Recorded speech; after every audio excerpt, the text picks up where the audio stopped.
Ok, bon, bah, on va commencer. Nice. Bonsoir. Bonsoir. Bonsoir. Du coup, ce Bonsoir. soir, on organise cette rencontre à l'occasion de la sortie du documentaire Vibes, qui a été réalisé par un collectif. Ici sont présents Dennis Van der Hagen, Nico Chan-Leroy, Abir Garbi, Ophélie Simonis, Israël Ngashi et Oumar Diallo qui ont participé à la réalisation du film. Et également, on a le plaisir d'accueillir Anissa Brenet qui dirige l'association Freestyle Lab et Moussar de Timis. Bienvenue. Du coup, moi, je me demandais d'où était venue l'idée de réaliser ce film. Je pense que c'est moi qui vais répondre. C'est moi l'initiateur du film et du projet. C'est simple, moi je travaille au CVB, donc au Centre Vidéo de Bruxelles, en tant qu'animateur cinéaste. Et en fait, j'ai commencé pendant le confinement à travailler là-bas. Et c'est autour d'une discussion, en fait, moi, comme je suis danseur aussi à côté, je disais qu'il y avait des battles et tout qui s'organisaient, que le mouvement était assez réactif, en fait, à la crise du Covid et au confinement, et que du coup, il y avait beaucoup de choses qui s'organisaient et que les gens se bougeaient. Et donc, au détour d'une discussion comme ça avec des collègues, ils m'ont dit, ah, mais pourquoi tu ferais pas un film qui parle de ça où tu parleras avec des danseurs. Et du coup, de là, je me suis dit, ouais, ça peut être intéressant. Je vais contacter des danseurs, on va se réunir ensemble. Et en fait, on va faire un atelier. En fait, de base, normalement, moi, en tant qu'animateur cinéaste au CVB, je fais des ateliers. Et les ateliers, le but de l'atelier, c'est de faire un film au bout. Et donc, je me suis dit, on va refaire cet atelier, mais juste on va l'adapter aux normes du confinement. Donc, je vais inviter plusieurs danseurs et on va réfléchir autour de la question de la danse pendant le confinement et on va en faire un film. Et donc, c'est comme ça que l'idée, elle est née. Et puis, j'ai contacté ces 5 danseurs, voilà, en les contactant sur Instagram, en leur disant, ouais, est-ce que tu es chaud de participer à un projet vidéo et de te filmer et de parler du coup de la danse en confinement. Et ils ont tous répondu présent et ils étaient tous chauds. Et du coup, on a commencé comme ça à faire des visioconférences, à se rencontrer virtuellement et à parler de ce projet de film, quoi.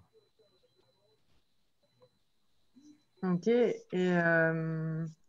Et comment tu as choisi du coup les danseurs avec lesquels tu allais travailler? Euh, Vous vous connaissiez avant? ouais, moi, comme j'ai dit, je suis danseur, donc je suis aussi présent dans la communauté et tout. Et je connais beaucoup de danseurs. Et c'est juste, je sais pas, je regardais un peu, il y en avait je savais que, genre, par exemple, Israël, il organisait un battle, donc je me disais qu'il avait des choses à dire, qu'il était actif. Denis aussi était actif sur les réseaux. Tout le monde ils étaient tous un peu actifs sur les réseaux de différentes manières. J'avais aussi envie qu'il y ait des filles et des garçons à la fois, donc j'ai aussi pensé à des filles. Et du coup, voilà, c'est plus, on va dire, par affinité des gens que je connais. Je me disais qu'ils pourraient être intéressés de participer au projet. Et parce que comme c'était quand même un engagement quand même assez long, au début, je ne leur ai pas dit que ça allait être aussi long, mais on a quand même travaillé je pense, mai je sais pas, jusqu'au milieu de l'été, je pense, jusqu'à fin de l'été, je sais plus. Jusqu'à fin de l'été, non? Jusqu'à août, ouais, jusqu'à août-septembre même. Donc, c'était quand même un engagement assez long, donc je me suis dit qui pourrait être assez libre et qui pourrait être assez réceptif à ça. Et du coup, j'ai même pas demandé à plusieurs personnes, j'ai demandé aux 5 et ils étaient tous d'accord. Et je me suis dit 5 personnes, ce serait bien parce que au-delà de ça, ça devient un peu difficile de faire des visioconférences et tout, c'est un peu difficile. Du coup, je me suis limité à 5 personnes, ils ont tous accepté et on a commencé, quoi. Donc, voilà. Et, euh, et pour vous qui avez participé au film, vous attendiez à quoi en fait euh, quand Oumar vous a fait cette proposition? Peut-être, Moi, j'avoue, au début, j'ai pas compris. vous attendiez à quoi quand Oumar vous a fait cette proposition? Est-ce que vous attendiez à ça, à autant que ça prendrait autant de temps et avec ce rendu ou à autre chose? Euh, Moi, personnellement, j'avais pas totalement compris le concept non plus. Parce que parfois on parlait d'atelier, parfois on parlait de film. Du coup, je savais pas trop où on était. Donc voilà, je pensais qu'en fait, au début, le projet c'était des ateliers et puis que c'était plus possible à cause du Covid. Du coup, on allait faire un film. Mais voilà. Confusion générale, mais au final, ouais, je crois qu'on a compris assez vite, surtout au moment où on a commencé à enregistrer des vidéos, à les rassembler et à les envoyer à Oumar, en fait. Ok. Et du coup, pour ces tournages vidéo, ça s'est passé comment chez vous? Vous les avez fait spontanément ou ça a pris du temps? On voit un moment à Abir que tu es coupé par ta maman qui rentre dans la chambre. Euh, il y a eu il y a eu d'autres moments comme ça où ça s'est fait assez facilement? Non, il y en a eu plein, mais en fait, Oumar nous avait demandé de chacun nous filmer dans notre quotidien. Et ben, du coup, quand je faisais quelque chose de peut-être un peu intéressant, pas juste être sur mon lit, sur mon téléphone, ben, je mettais juste ma caméra et je filmais ce que je faisais. Et pour les moments où ma maman est rentrée, ben, il y en a eu plein, des petites séquences comme ça où à chaque fois, j'étais en train de m'entraîner, elle rentrait juste dans ma chambre. Du coup, j'ai juste envoyé une des scènes qui était dans une des vidéos. Mais yes, voilà. Moi, perso, j'ai galéré. J'ai vraiment galéré. Et Oumar le sait, parce qu'il me rappelait tous les jours. Ouais, filme ta vie, filme. Et j'ai pas l'habitude, en fait, de filmer. J'ai pas l'habitude de filmer mon quotidien. Et du coup, je devais à chaque fois me rappeler que ouais, j'ai un projet vidéo, je dois filmer. Le pire, c'était quoi? C'était quand on faisait des trucs, genre quand j'allais à des battles ou à des sessions ou quand je m'entraînais. Là, j'ai encore moins le réflexe de filmer ma vie. Donc, du coup, j'avais du mal à sortir mon téléphone. Et c'est pour ça que je pense qu'il n'y a pas beaucoup de séquences. Il y a pas beaucoup de séquences dans le film de moi où je parle parce qu'en fait, à chaque fois, j'oubliais.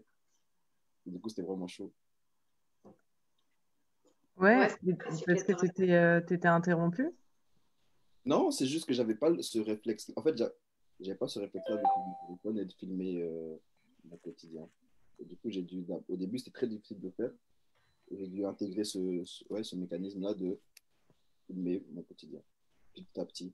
Et parce que Omar m'a beaucoup rappelé. Il m'a tapé sur les doigts souvent. Et du coup, oui, je rigole pas, c'est vrai. Et du coup, après, j'ai pu avoir quelques vidéos, de bonnes vidéos, mais au début, c'était vraiment dur de filmer. Et t'as pas souvent envie non plus de.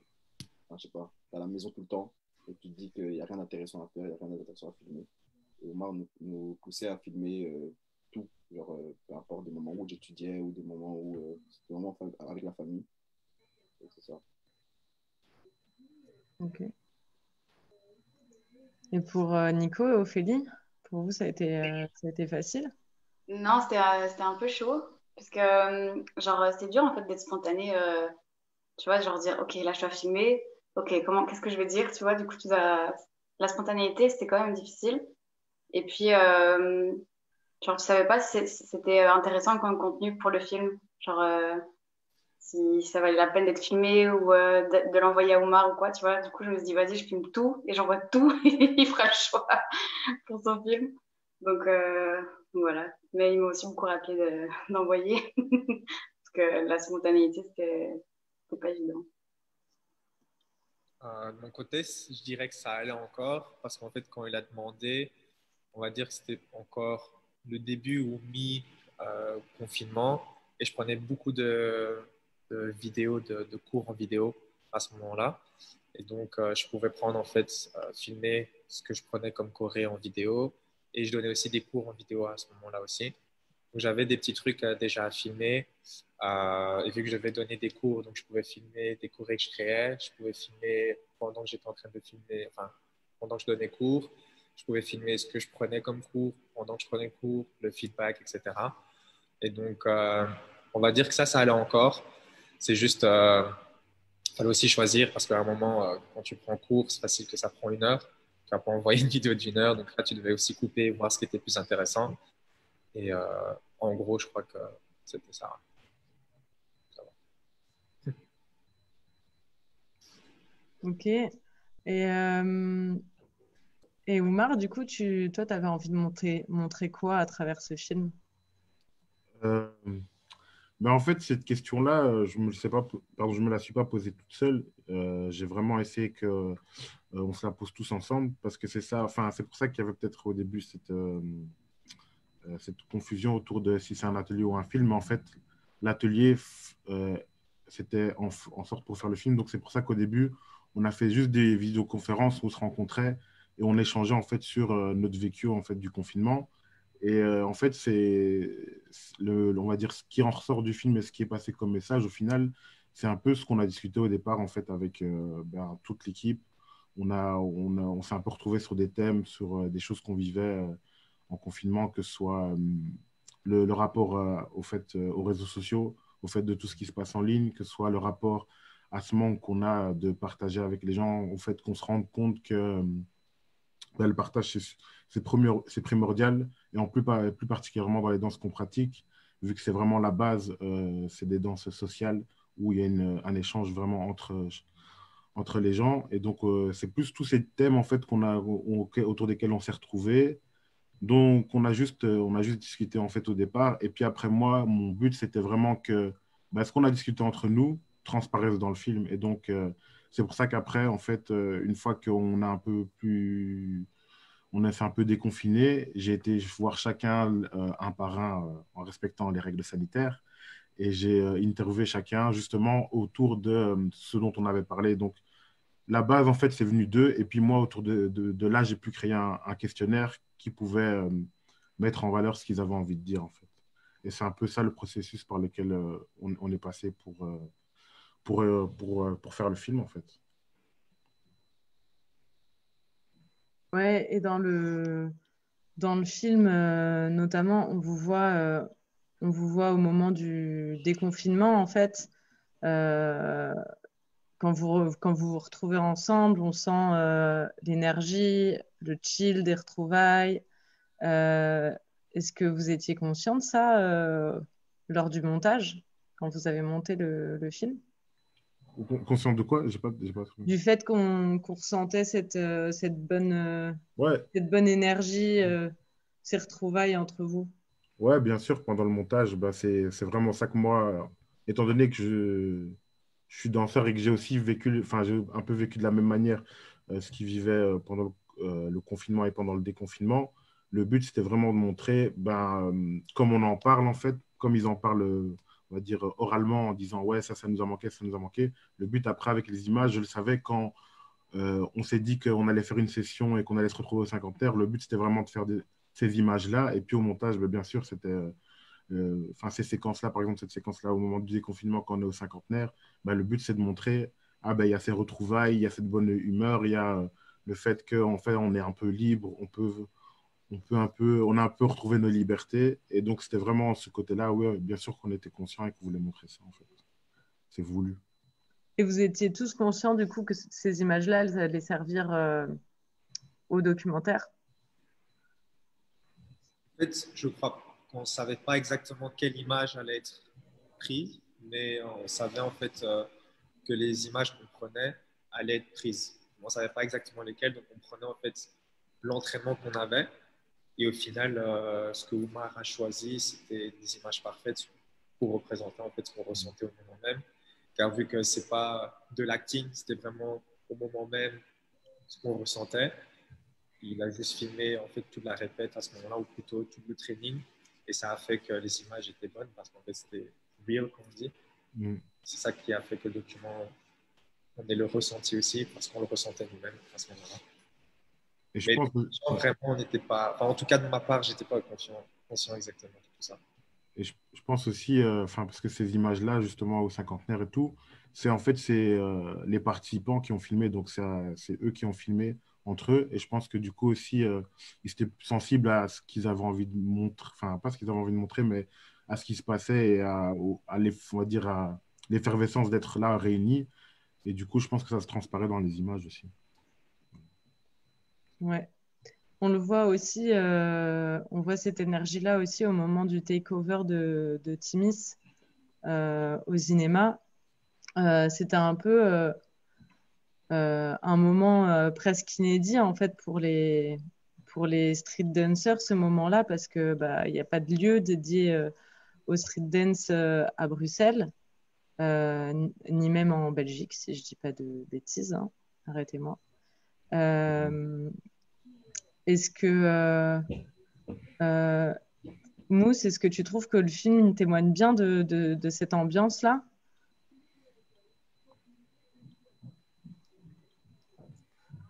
Euh, Bonjour.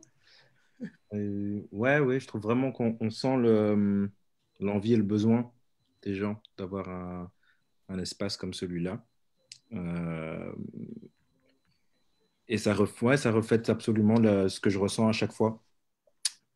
C'est surtout à Bruxelles. Dans les autres endroits, bon, je n'en sais pas plus. Je sais qu'il y a deux, trois trucs qui existent un peu en dehors de Bruxelles, mais encore, c'est pas un centre qui nous est dédié. Et bah, du coup, on se retrouve à aller au cinquantenaire, à aller à la gare, à s'entraîner à la maison et des trucs comme ça. Donc, ouais. Ouais. Et comment elle s'est passée cette occupation? Parce qu'elle a quand même duré 2 mois. On voit quelques images dans le film. Mhm. Mais du coup, tu peux nous en dire un peu plus sur toute l'ampleur de cet événement? Yes. Ben, en fait, du coup, ça nous a un peu dépassé dans le sens où, de base, avec Isra, l'idée, c'était d'avoir une salle dans le cinéma, une seule, pour laquelle on aurait les clés et on se débrouillerait pour faire entrer des gens et qu'ils puissent répéter, etc. Et quand on a été faire la réunion avec Cinéma, ben, en fait, ils nous ont proposé d'avoir directement tout le lieu.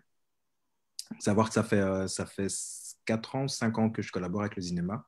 Je suis artiste résident et donc j'ai mon bureau là-bas. Donc j'ai fait beaucoup d'événements, donc il y a une certaine confiance qui, euh, qui s'est créée. Et bah ouais, du coup, on s'est retrouvé avec le cinéma pour nous. On a eu 2 semaines, je crois, peut-être 3, pour réfléchir à comment les utiliser. Donc c'était vraiment du dernière minute, plus les règles Covid à mettre en place, etc. Donc c'était assez chaud. Et surtout qu'au départ, les gens de la communauté ne comprenaient pas vraiment ce qu'on allait faire. Donc au début, c'était assez chaud de réussir à faire comprendre aux gens qu'ils pouvaient faire un projet et qu'on allait le faire directement là-bas. Il faut aussi savoir qu'on n'a pas vraiment eu de moyens pour le takeover.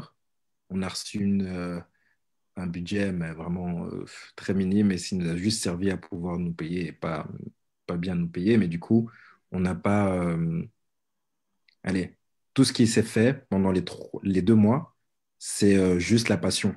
C'est juste des gens qui sont passionnés, qui se sont dit, OK, on a envie d'un truc house, on a envie d'un événement hip-hop, on a envie d'un concert, des trucs comme ça. C'est vraiment ça. Et puis nous, de notre côté, on s'était dit, ouais, enfin, on s'était posé la question de qu'est-ce qui nous manque, surtout maintenant. Donc, on avait déjà réalisé qu'il nous fallait un endroit pour pouvoir parler. Donc, on a mis en place un talk où on pouvait poser des questions et prendre le temps, surtout, de discuter, parce que je pense qu'on a le temps de discuter seulement quand on est confortable. Quand tu n'es pas confortable, tu n'as pas le temps. Tu dois courir pour faire tes trucs, tu dois courir pour faire ta résidence, tu dois courir pour ci. Et là, du coup, d'avoir ce confort, d'avoir un espace qui reste pendant 2 mois, ben, ça nous a permis de discuter, même de parler plus longtemps avec les gens que tu connais vite fait, normalement, que tu rencontres dans les événements et qui viennent faire leur battle. Et puis voilà. Donc, ouais, je pense que ça a fait du bien et ça a aussi montré, je pense, qu'on est plus que capable de faire un truc comme ça et que donc le problème, il n'est pas là. Le problème, il est si tu regardes tous les gens qui ont fait leur propre événement, sont tous très bien passés, malgré toutes les restrictions qu'il y avait, malgré le fait qu'il n'y ait pas de budget, malgré tout ça, notre communauté arrive à faire de grandes choses. Et donc, il faut arrêter de chercher des excuses de oui, non, ils ne sont pas capables, oui, non, il faut arrêter. Faut arrêter. Et ouais, et pour toi, enfin, ça a été monté par combien de personnes? Alors, on était 4, vraiment. Donc, Israël, Chris, Lucas et moi, à fond. Après, il y a des gens qui nous aidaient de temps en temps sur le projet. Puis, Zinema qui nous aidait, mais plus vers la fin. Sinon, le premier mois, c'était vraiment 4. Et après, les gens qui faisaient leur projet faisaient vraiment leur projet. C'est-à-dire que nous, on était là enfin, déjà pour leur montrer les lieux, ce qui était possible de faire, etc. On a le technicien du cinéma qui nous a beaucoup aidé euh, pour toutes les installations. Puis on a Oumar qui est multifonction, donc qui est aussi un son, installateur, DJ, danseur, organisateur, tout ce que vous voulez. Et du coup, ça nous a aussi beaucoup aidé, mais pour la plupart des projets qui n'étaient pas créés par nous, les gens ont vraiment fait ça tout seuls. Donc, il fallait juste leur donner quelques petites indications de l'expérience que nous, on a. Donc, juste les aider par rapport à ça. Donc, comment organiser le truc au début. Et après, ça a roulé. Ça a roulé. Les gens ont réussi à faire le truc. Le public était toujours présent. Et voilà. Mais sinon, oui, on l'a fait plus ou moins à 4. Ok. Et il en reste. C'est quoi les suites aujourd'hui? Il en reste des choses? Est-ce qu'il y a des suites potentielles? Ben, logiquement, enfin, s'il n'y avait pas eu Corona, on aurait dû faire une espèce de récap. On allait faire un événement récap du takeover. Ça devait se passer en fin septembre. Mais du coup, ça ne s'est pas fait. Donc, c'était un événement où on allait reprendre les choses qui ont bien marché et les reproduire pour une journée, une sorte de festival, peut-être 2 jours. Mais voilà, ça ne s'est pas fait. Et maintenant, ce qui se passe, ben, Zinema nous a proposé de faire ça l'année prochaine encore. Voilà, je pense que au-delà de ça, ça prouve qu'on est capable déjà et que c'est pas non plus c'est pas si difficile que ça. Voilà, je pense qu'il y a beaucoup de blabla derrière, mais en termes d'action, de ce que ça demande, c'est faisable. Et je pense que ça a inspiré aussi d'autres gens d'aller toquer chez les portes des centres culturels à dire voilà, donnez-moi la possibilité de faire le truc, ça va marcher, et au pire, si ça marche pas, ben, tant pis, on aura essayé. Et, et voilà, et moi, perso, ça me motive beaucoup euh, à essayer d'avoir un vrai endroit pour nous. Pour nous, je parle de la communauté. Et ouais, je pense que c'est vraiment ça. Ça montre vraiment qu'on en a besoin réellement, que c'est pas juste un luxe qu'on va avoir, c'est vraiment qu'on en a besoin et qu'on le mérite aussi. On fait plein de choses pour la Belgique, pour faire rayonner le pays partout dans le monde. C'est jamais récompensé, c'est jamais mis en avant. Euh, c'est toujours en second plan. Il faut que le fils d'un tel, ouais, le directeur des RTL, son fils il fait de la danse. Ah, alors c'est bon, on va mettre de la danse parce que lui il aime bien ça. Vous voyez ce que je veux dire? C'est des choses comme ça qui me semblent pas normales, mais du coup, si ça marche pas, c'est à nous aussi enfin, on ne doit pas, mais on peut contrecarrer tout ça en créant nos propres médias, nos propres cultures, nos propres centres. Au final, on aura besoin d'aide de plein de gens, mais voilà. Pour moi, c'est ça qui reste dans ma tête. Et après, on verra si c'est faisable, malgré Corona qui a tout chamboulé. Et pour vous, les danseurs qui étaient présents au takeover, vous en retenez quoi? Il y a un moment particulier, il y a un truc que vous avez appris ou un moment auquel vous avez participé qui vous reste vraiment? Bah, moi, perso, à un moment, je dirais pas, c'était vraiment tout le takeover en général. Surtout que pendant le confinement, en fait, il y avait pas mal de discussions qui avaient été ouvertes sur quels sont concrètement les besoins de la communauté pour qu'on avance. Et j'ai l'impression que le takeover, c'était vraiment, OK, tout ce dont on a parlé pendant les 3 mois de confinement, voilà, tenez. Et ça a été ça s'est enchaîné. On a eu des workshops, des talks, des battles, des concepts qu'on a limite jamais. Euh, et vraiment, en fait, c'était ça, c'était tout ce dont on avait besoin. On l'a eu en 1 mois de temps. Et comme Moussa dit, ça a prouvé que c'était possible. Donc, je crois que ça a aussi été une grande leçon pour tout le monde. Il y a moyen. C'est pas infaisable, c'est pas impossible, c'est difficile, mais c'est faisable. Donc, mais moi, personnellement, si je dois citer vraiment un moment, je parlerai de la session call-out de Balou. Parce que là, on sentait vraiment. C'est là où j'ai senti le plus la vibe de la communauté et que la communauté avait faim. En fait, les gens étaient là, les gens faisaient du bruit, les gens supportaient et ça a vraiment fait plaisir. Pour moi, c'était le moment le plus marquant, mais tous les moments étaient marquants en vrai.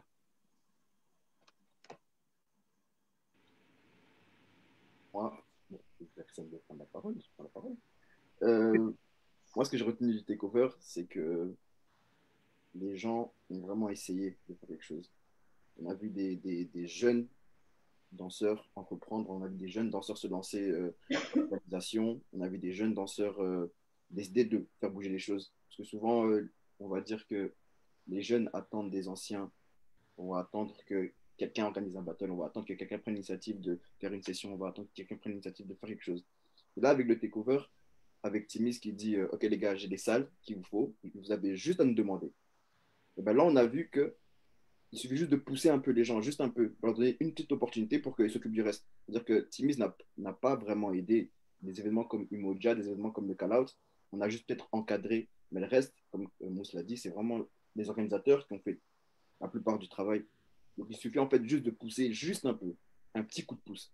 On ne demande pas des millions, on ne demande pas des salles énormes. Tu sais, même une salle, tu vois, une salle. Une salle, c'est suffisant pour que les gens font ce qu'ils ont à faire parce que c'est la passion qui leur donne envie de faire les choses. Moi, j'ai vu par exemple, le battle qui m'a surpris en termes de. Bon, on va parler du battle Crump, mais en termes, le battle de Kasha, c'est un jeune artiste, un jeune danseur qui vient de Charleroi, si je ne me trompe pas. Et il a dit ok, je vais faire mon battle. Comme ça. À son âge, moi, j'aurais pas eu le courage de le faire. Donc, juste le fait de se dire que un gars de 18, je crois, il a 17 ans, 18 ans, se dit vas-y, je vais faire mon event parce qu'on me donne l'opportunité de le faire. Voilà. C'est suffisant pour se dire que les danseurs, les gens qui font partie de la communauté ont besoin de ce petit coup de pouce. Et c'est juste un petit coup de pouce. Dans l'occasion, là, c'est juste une salle en fait. C'est donner une salle et c'est tout. Ok. Pour rajouter quelque chose? Ouais, vas-y. Personnellement, le takeover, j'ai vu que en fait, la communauté de la danse, c'était possible qu'elle soit en fait solidaire ensemble. Là, en fait, je pense que tout le monde a été un peu entre parenthèses solidaire parce qu'il y avait un seul endroit comme rendez-vous, tu vois. Que ce soit du monde de la Corée, que ce soit du monde de différentes danses, tu vois, que ce soit crump, hip-hop, house, lock, il y avait de tout, tu vois. Donc, ce que j'ai vraiment retenu, c'est qu'en fait, c'est possible de rassembler tout le monde pour un même but, qui est de partager en fait l'amour de la danse. Et je pense que Timis et Zinema avec le takeover a réussi en fait à montrer ça et qu'on peut arrêter en fait de toujours dire non, eux ils sont là-bas donc on peut pas faire les événements avec eux, eux ils sont là, on peut pas faire avec eux, eux c'est des gens hip-hop, on peut pas se mélanger, eux c'est dancehall. Et du coup là genre c'était vraiment un melting pot entre parenthèses de tout le monde et on a senti la vibe, l'amour de la danse, c'est ça qu'on aime. Voilà. Yes. Pour l'anecdote, pour rebondir sur ce que dit Abir, il y avait des événements qui étaient faits par style, genre battle hip-hop, battle crump. Et à cause du corona, on ne pouvait pas inviter, enfin, on avait un nombre de personnes limité. Tu vois. Et ben, par exemple, pour le battle crump, il y avait les crumpers qui s'étaient inscrits. Et après, tu avais une liste d'attente de plein de danseurs de styles différents pour venir voir du crump. Tu vois, genre que ce soit des danseurs dancehall, des danseurs hip-hop. Et j'ai vu la même chose, par exemple, pour le call-out de Balou. Le call-out de Balou, je crois, il y a pas que danseurs hip-hop. Il y avait des gens de partout. Le battle de Afro, de Kanessa et Hendrix, il y avait des gens de tous les styles. Donc c'est ça, en fait. Donc même, je crois que c'est ça, les gens ont besoin vraiment d'être ensemble, peu importe le style. C'est plus une histoire de style, c'est plus une histoire de je fais de la choré, je fais du freestyle, je fais tel style. C'est l'histoire de on danse, on est tous motivés par la danse, on a besoin d'être ensemble juste pour enjoy et pour partager. Et c'est comme ça qu'on évoluera. Ouais, on voit aussi des images du camp Freestyle Lab dans le documentaire. Et est-ce que pour toi, Anissa, tu as retrouvé ça aussi au camp Freestyle Lab, cette union dont parlent Israël et Abir? Oui, oui, carrément. Bonsoir tout le monde. Carrément, en plus c'était vraiment début juillet. Je pense qu'ils ont réouvert, ils ont soulagé un peu les mesures Covid à partir du 1er juillet. Donc c'était vraiment 5 jours après. Donc c'était super frais après le confinement. Et du coup, je serais pas vraiment, j'ai pas vraiment encore trouvé les mots pour décrire cette énergie qu'il y avait au sein du groupe parce que je pense de toute façon, elle n'est pas super descriptible avec des mots. Quand tu confines une communauté pareille pendant 3 mois, ce qui se passe après quand elle se retrouve, c'est magique. Enfin, voilà, c'est les relations humaines, l'énergie de la danse, le mouvement, mais pas que. C'est tout ce que tu partages quand tu danses, quand tu te retrouves autour de l'artistique, de la culture. Tout ça, ça a trop d'importance. C'est précieux en fait. Et moi, je l'ai ressenti direct, j'avoue. Limite, enfin, c'est vrai que c'est un challenge, hein. Et je pense Mousse, il me rejoindra aussi là-dessus. Il sera aussi, enfin, organiser tout ça avec les mesures Covid, c'est hyper chaud. Mais au final, je ne sais pas ce que les autres en pensent, mais j'ai l'impression que ça a facilité l'échange humain au sein de ces événements. Parce qu'on en avait tellement besoin, on en avait tellement été frustrés, tu vois, enfin, on a été vraiment frustrés par ce manque de relationnel, d'échange, de partage, qu'au final, on a besoin enfin, limite de rien faire, quoi. C'est juste, voilà, c'est une salle, des gens, ils arrivent et le reste, ça s'est fait tout seul, quoi. Donc, il y a eu une part de positif dans le négatif. Et donc, ouais, c'était fort, c'était vraiment fort. Et c'était de tous les styles, de tous les âges. Il n'y a aucune barrière, tout le monde est juste content d'être là, de partager le même amour et de transpirer ensemble, d'échanger. Donc, ouais, carrément, je rejoins à fond voilà, tout le positif qui en est ressorti, quoi, franchement. Ouais, et on le voit bien dans le film, hein, d'ailleurs, Abir t'en témoigne bien. Est-ce que c'est quoi votre ressenti aujourd'hui? Parce qu'on est quand même dans un deuxième confinement. Il y a eu tous ces beaux événements qui se sont passés et vraiment cette rencontre entre vous. Aujourd'hui, vous vivez comment ce deuxième confinement qu'on vit actuellement?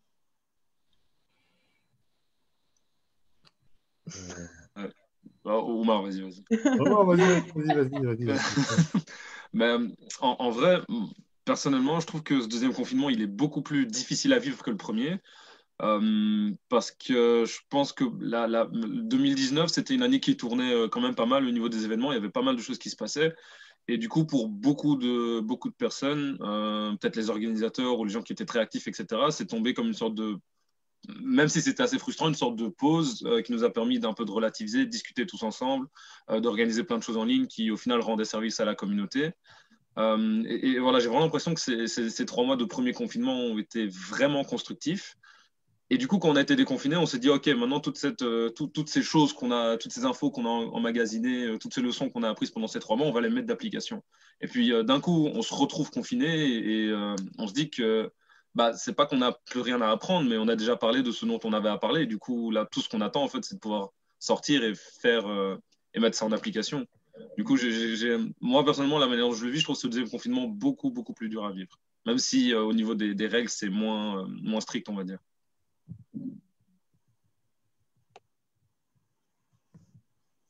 Ouais. Quelqu'un d'autre? Ouais, peu importe.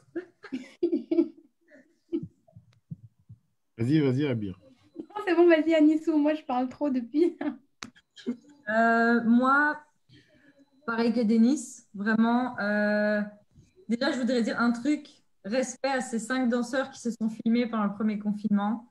Parce qu'il ne fallait pas me parler de ça. Je vous promets, il ne fallait pas me parler de ça. Premier confinement, personnellement, j'ai eu une grosse claque avec On avait 2 gros événements freestylables le 14 mars et ils nous ont confinés le 13, je pense, un truc comme ça. Donc, je pense tous, hein, ce fameux week-end, on se souvient tous, où ils nous ont annulé tous nos événements. Donc, ça a été une pilule dure à avaler. Mais une fois qu'elle a été avalée, personnellement, j'en ai profité à fond.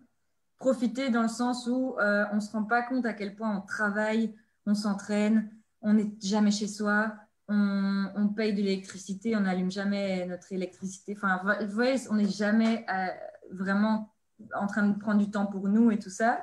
Moi, perso, je l'ai bien vécu. Et après, toute cette bonne énergie qu'il y a eu avec les lives, je pense qu'il y a eu aussi le positif des réseaux sociaux. Bon, pas tout le temps, mais il y a eu en tout cas cette force des réseaux sociaux qui a aidé, etc., à rester connecté. On a appris des choses, tout ça. Mais puis là, deuxième confinement, c'est remettre une dose, remettre une claque. On connaît freestyler. La culture du freestyle, on connaît. S'adapter, il n'y a pas de problème. En fait, c'est plus ça le problème. C'est plus s'adapter le problème. On sait qu'on peut le faire. On sait qu'on donne tous cours sur Zoom. c'est bon, on a compris, on peut le faire. Et il y a moyen, mais c'est juste que ça va au-delà, quoi. C'est comme Denis disait, là, on a tous besoin de se voir, d'échanger, de partager. On est encore en train de souffrir du premier confinement et de toutes ces règles qui nous imposent tout le temps. Et du coup, moi, perso, c'est grosse claque. Et après, bon, je pense qu'il y a le temps qui joue aussi. En avril, il a commencé à faire bon, ça nous a tous un peu aidés. Là, il fait noir. Perso, c'est dur, quoi. C'est dur. Et réadapter les activités, c'est pas un problème, c'est juste, c'est pénible. On sait plus se projeter, quoi. Moi, perso, je le vis comme ça. Premier confinement, limite, j'ai kiffé. Deuxième confinement, je comprends plus. On dirait je marche sur des nuages comme ça. Je comprends pas, en fait. Je comprends pas ce qui se passe. Mais bon, voilà. Ouais. Ça va, Ouais. si. Ah, vas-y. On va en parler. Vas-y, Adir, lance-toi. Non, franchement, je vais vous laisser parler. Et quand quelqu'un a fini, vous me dites. Non, moi, je voulais juste rajouter un truc par rapport à ce qui a été dit. Je rejoins Anissa et Denis par rapport au fait que ce deuxième confinement est beaucoup plus dur. Pour moi, personnellement, c'est vraiment très dur. Enfin, dur dans le sens où, au niveau danse, j'ai même plus envie enfin, j'arrive plus trop à danser, etc. Donc, c'est un peu compliqué. Mais surtout, je trouve que c'est parce que c'est une période, par rapport au premier confinement, je trouve que c'est beaucoup plus flou. Et du coup, il n'y a pas vraiment moyen de se projeter ou d'avoir un avenir. Enfin, là, par exemple, aujourd'hui, j'entendais des gens qui me disaient que leur perspective, c'était juin, juillet 2021. C'est trop loin pour moi dans ma tête de danseur de me dire, vas-y, je vais freestyler en juin 2021, tu vois. C'est trop loin. Donc, je sais pas, il y a aussi une culture de. On peut, enfin, notre danse, elle est accessible toujours, tout le temps. Et là, avec ces restrictions, j'ai l'impression que c'est pas qu'elle est plus accessible tout le temps, mais il manque des éléments en fait pour qu'elle soit accessible tout le temps et pour qu'on puisse être à l'aise et faire ce qu'on a envie. Et du coup, moi, c'est surtout à ce niveau-là que j'ai du mal. Mais bon, on fait avec, hein, on garde la pêche. Et voilà quoi. Voilà, Abir, tu peux y aller.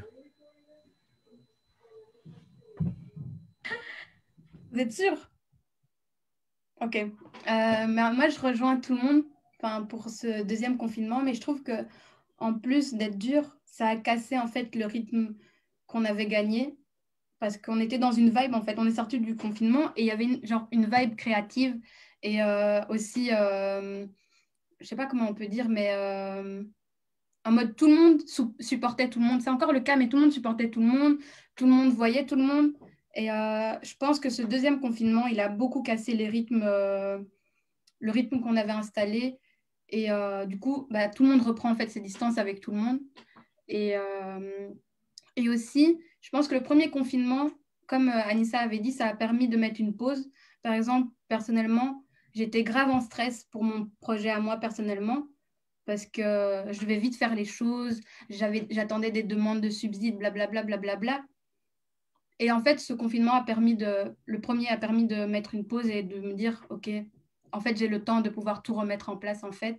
Et en fait, maintenant, en arrivant à la fin de l'année, avec ce deuxième confinement, maintenant que en fait, tout est libéré, entre parenthèses, et qu'on a 2021 qui arrive, on se dit, est-ce qu'on pourra vraiment, en fait, faire tout ce qu'on avait programmé? Est-ce que tout ce qu'on est en train de travailler, enfin, tout ce qu'on travaille, est-ce qu'on pourra réellement le faire en 2021?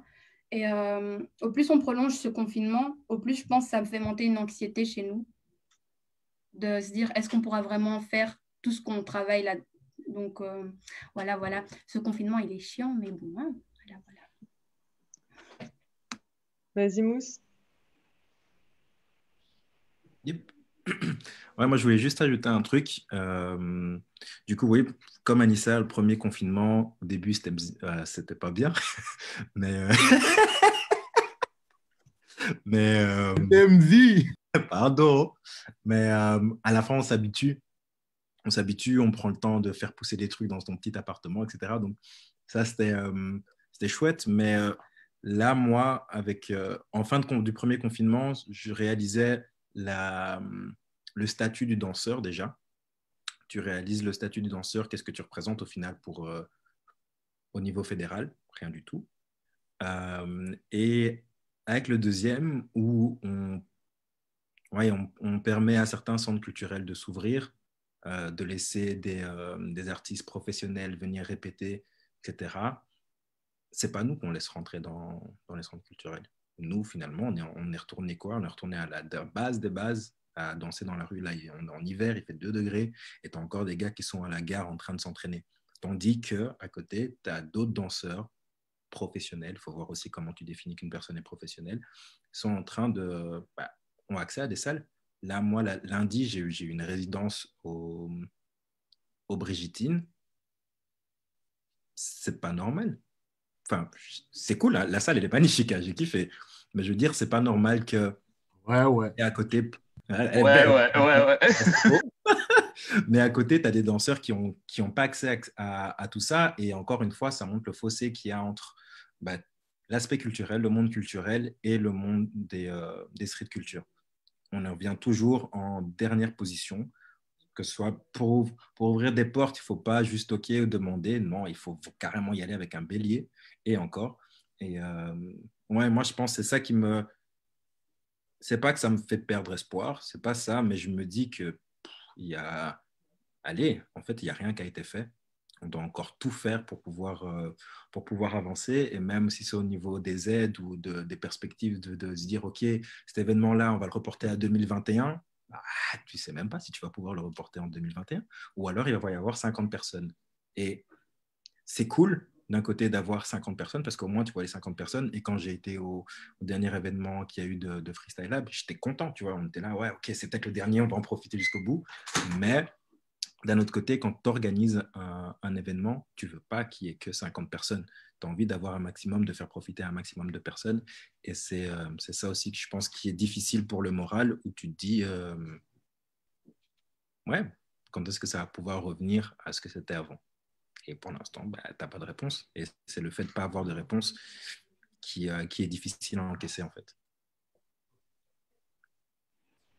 En fait, t'as fini? Ouais. En fait, c'est vraiment ça de vraiment pas savoir quand ça va reprendre. Par exemple, maintenant, on est vraiment dans un moment où tout le monde dit oui, on verra dans 2 semaines, on verra dans un mois, on verra dans. Mais nous, on attend et même façon de parler, notre revenu aussi est complètement différent. Heureusement que je crois que le deuxième confinement, les gens ont pu réagir plus rapidement, mais façon de parler, c'est la même galère. C'est la même galère, ça a juste changé de 1 à 2 semaines. C'est la même galère pour donner des cours, c'est la même galère pour organiser des cours ou whatever. Et c'est ça qui est chiant dans le sens où on est en mode on ne sait pas quand ça va reprendre. Là, en fait, même, je crois, n'importe quel danseur, que ce soit dans organiser des cours, des events, whatever, ils sont vraiment en mode on ne sait pas quand ça va reprendre. Et donc, dès que ça va reprendre, on se dit il y aura peut-être un 3e confinement. Et donc, on ne sait pas c'est quoi les restrictions. OK, on va faire un événement, comme il a dit, 50 personnes, ce n'est pas ça qu'on veut. Il y a des événements, normalement, qui devaient se faire il y a 2 semaines, qu'avoir minimum 60 personnes, c'était le minimum qu'il fallait avoir pour payer les profs, parce qu'il y avait 3 profs, etc. Mais là, on ne pouvait même pas le faire parce qu'ils pouvaient ramener que 30 personnes. C'est la moitié du budget. Et c'est ça qui est en fait un peu, comme il dit, déprimant. Bon, après, on garde la pêche, comme on dit, mais c'est vrai que là, il y a beaucoup de choses qu'on se dit. Au premier confinement, c'était en mode, OK, on se remet en question et on voit ce qu'on peut faire. Deuxième, c'est vraiment, c'est quand on pourra les faire. C'est ça qui est un peu chiant, je crois. Mais bon, on fait avec ce qu'on a. Heureusement qu'il y a quand même des choses. Par exemple, là, je suis content qu'on puisse avoir quand même des cours, etc. Mais bien sûr, il y a des moments où on se dit, c'est quand ça va reprendre.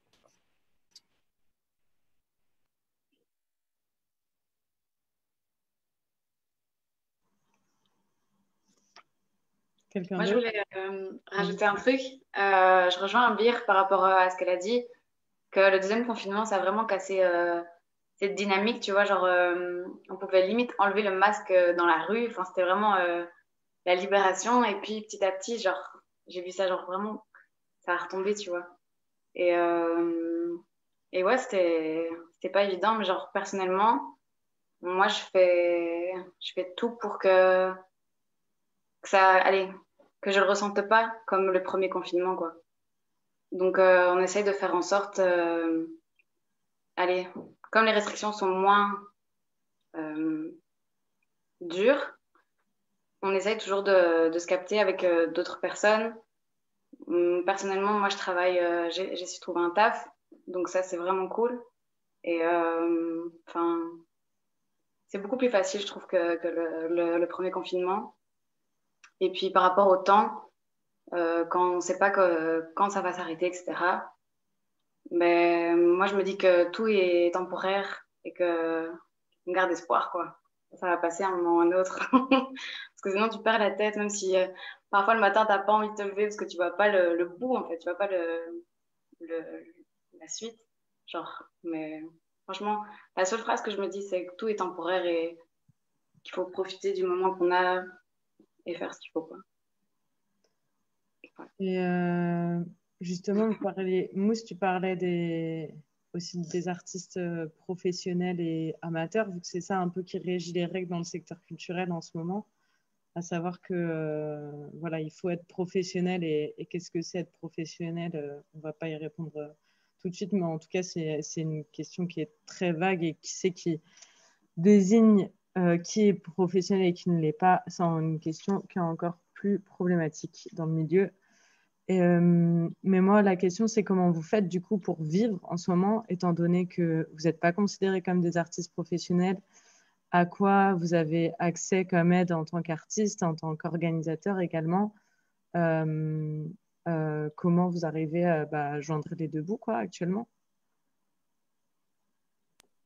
Je pense que pour beaucoup, là, pour l'instant, la principale source de revenus, c'est les cours en ligne. Du coup, en tout cas, si déjà de base, on vivait, on vivait de la danse, parce qu'il n'y a pas vraiment le choix, en fait, il n'y a plus grand-chose d'autre. Même les résidences sont pas payées, étant donné qu'il n'y a pas de date de performance ou quoi. Et en fait, ça devient compliqué parce qu'entre-temps, on a l'impression aussi qu'on nous jette un petit peu de la poudre aux yeux. C'est-à-dire que pendant le premier confinement, en tant qu'artiste individuel, on avait droit à une prime de 1500 euros qui couvrait 3 mois, voire plus. C'est-à-dire, en gros, rien du tout. Et là maintenant, voilà, il y a une deuxième prime qui a été lancée, mais on est sur une situation encore plus incertaine que la dernière. Et ça devient vraiment problématique dans le sens où dans le premier confinement, on était entre guillemets tous dans la même galère, qu'on soit artiste ou pas, on était tous confinés de toute façon.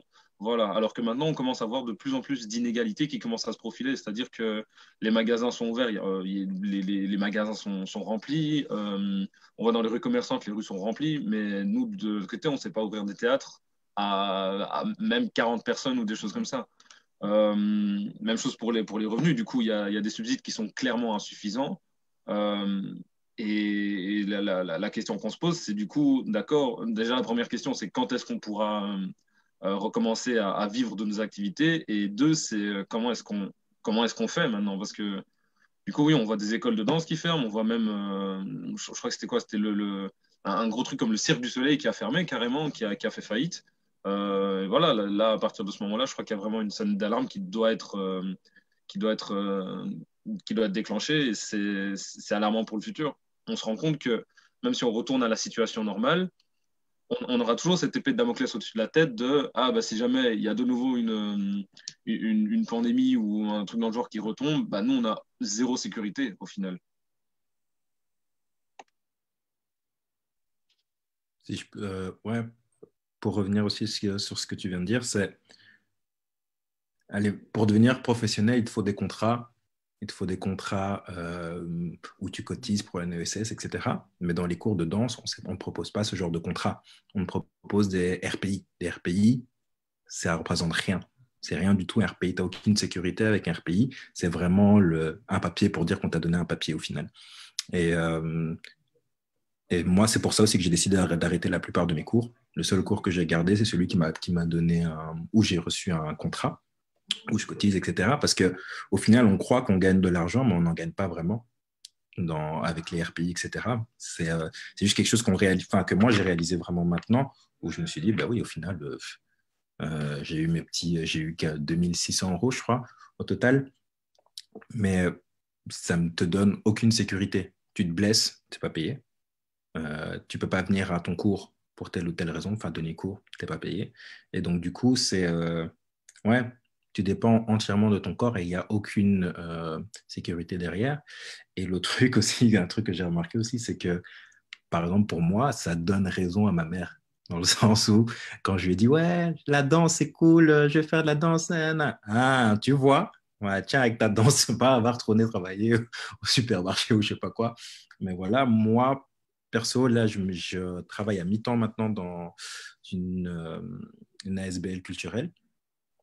Donc ça, j'ai commencé en novembre et c'est quelque chose que je m'étais toujours refusé parce que je refusais de me dévier de mon plan A vers un plan B. Je me suis toujours dit, même si je galère, je préfère me donner à fond dans ce que j'aime. Mais là, j'ai pas eu le choix. En été, l'événement qui me rapportait le plus d'argent a été annulé. Et il n'y a pas de...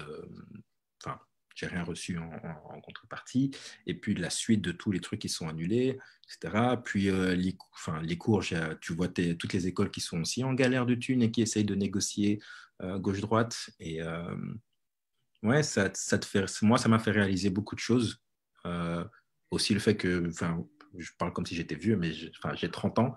Et ça m'a fait réaliser aussi de me dire, ouais, j'ai 30 piges. euh, qu'est-ce que je vais foutre qu'est-ce que je vais faire, pardon, avec un RPI, tu vois? Qu'est-ce que je vais faire avec ce truc-là au final? Ça me sert à que dalle. Et là, je pense que tout le monde est en galère. Tout le monde est en galère et on réalise on réalise la vision pour les gens de ce que c'est un artiste. Dans la tête des gens, tu as l'impression que c'est juste un flemmard ou un gars qui vit pour sa passion. Mais la passion, c'est quoi? C'est pas le travail. Donc non, tu peux pas réussir à vivre avec de ta passion, mon gars. Va travailler, va charbonner, c'est ça qu'il faut que tu ailles faire. Et j'ai l'impression que là, ça donne ouais, plus d'arguments aux gens de se dire, ben voilà, t'as vu, hein, voilà, sinon tu peux pas. Tu peux pas être heureux dans ton travail, non, ça n'existe pas. Tu dois vraiment galérer. En plus, t'as pas de diplôme. Oh, alors là, mon gars, là, c'est fini pour toi.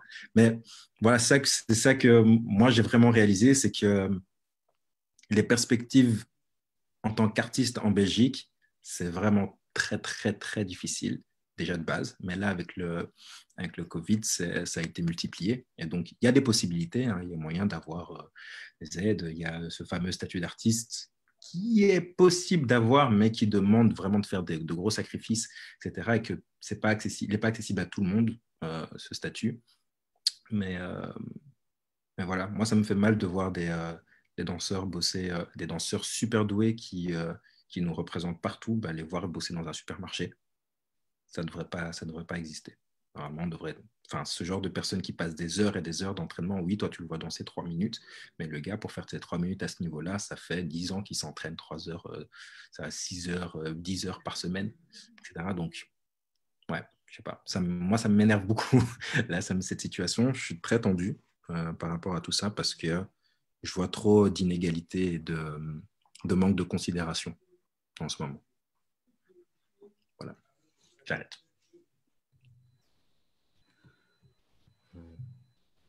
Moi, je pense aussi que ça a montré en fait que, on va dire, dans notre milieu, c'est vrai, on va dire, au niveau économique, c'est vraiment très précaire. Et dans le sens où on voit, parce qu'en fait, je pense et je trouve qu'il n'y a pas vraiment de modèle économique en fait pour les danseurs. Donc, c'est-à-dire que, comme Mousse le disait, par exemple, si on va être payé que ce soit en RPI ou en bénévolat, il n'y a que ces deux solutions-là. Il n'y a jamais de vrai contrat. Et du coup, par exemple, les primes dont Denis parlait, ben, c'est avec des vrais contrats qu'on peut les avoir. À un moment donné aussi, les résidences étaient réouvertes. C'était pour des gens qui avaient des contrats avec des danseurs. Moi, j'ai un projet, par exemple, sur lequel je suis, où moi, j'ai un contrat, ça va. Mais d'autres danseurs n'ont pas de contrat. Et du coup, on n'a pas pu reprendre nos répétitions parce que, justement, les règles qu'ils faisaient, les règles qui étaient établies, c'était pour des gens qui avaient des contrats, donc qui étaient rémunérés.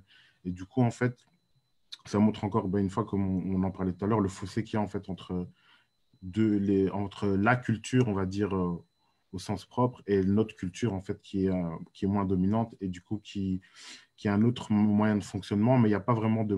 Il y a un autre moyen de fonctionnement, mais il n'est pas reconnu, on va dire.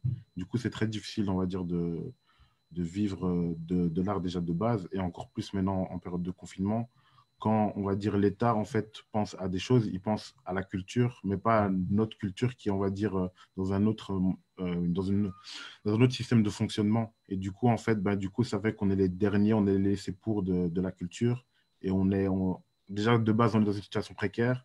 Ben là, avec une crise sanitaire, on est dans une situation encore plus précaire, et on n'a aucune aide en fait. Et du coup, ben moi, ça va parce que là, j'ai réussi, comme je l'ai dit au début, j'ai réussi à avoir un travail. Mais si j'avais juste continué mes activités, on va dire, artistiques, dans la danse ou que ce soit dans le DJing, etc., ben, en gros, je dirais qu'un cours de 1 heure de danse par semaine qui me redonne des revenus.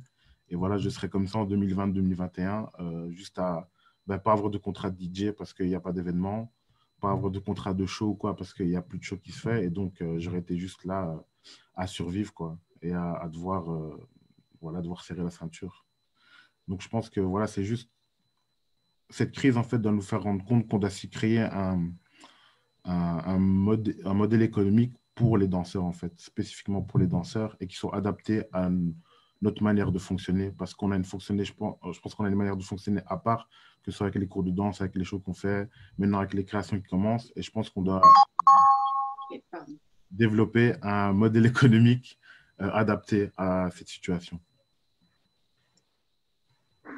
Moi, si je peux me permettre de rebondir un peu sur tout ça, je vais je suis d'accord avec ce qui est dit, mais je vais arriver avec une petite dose de positivité, peut-être, j'en sais rien.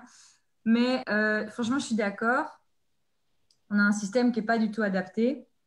Mais justement, moi, je me dis que, après, c'est ma mentalité, mais justement, je trouve que si on vit dans une société et qu'il y a un système, je sais que ce n'est pas adapté, on le sait tous, mais du coup, il faut essayer de connaître au mieux le système pour s'y glisser et arriver à l'utiliser, entre guillemets. Voilà, moi, c'est un peu ma mentalité à moi. Rien n'empêche qu'il y a un gros problème dans notre communauté, dans notre culture. C'est quoi ce problème? C'est qu'on a des lacunes, on a un manque de connaissances par rapport à ce système. C'est-à-dire un danseur, il veut vivre de la danse, ok, mais il ne sait pas comment vivre de la danse en Belgique. Il ne sait pas. Alors on lui parle de statut d'artiste, mais il ne connaît pas ce statut. Il sait que ça existe et que c'est dur à avoir parce que c'est un peu la réputation qu'il a, mais au final, il n'y a pas de réelle connaissance de ce statut. Mais après, il n'y a pas que ça. Tu peux aussi créer ton ASBL, trouver les subsides nécessaires pour pouvoir t'engager à temps plein. Bon, ça, c'est le rêve de fou. Mais les gens, après, ils se disent « Ah, t'engager avec une ASBL ?» Ben oui, une ASBL, ça engage des gens, ça a des employés. Donc, c'est un peu toutes ces opportunités qui s'offrent à lui. Il y a aussi après le statut d'indépendant. Si tu trouves qu'en fait, tu ne fais pas que de la danse, etc. etc. Enfin bref, il y a plusieurs opportunités qui s'offrent à lui ou à elle, enfin bref, aux danseurs.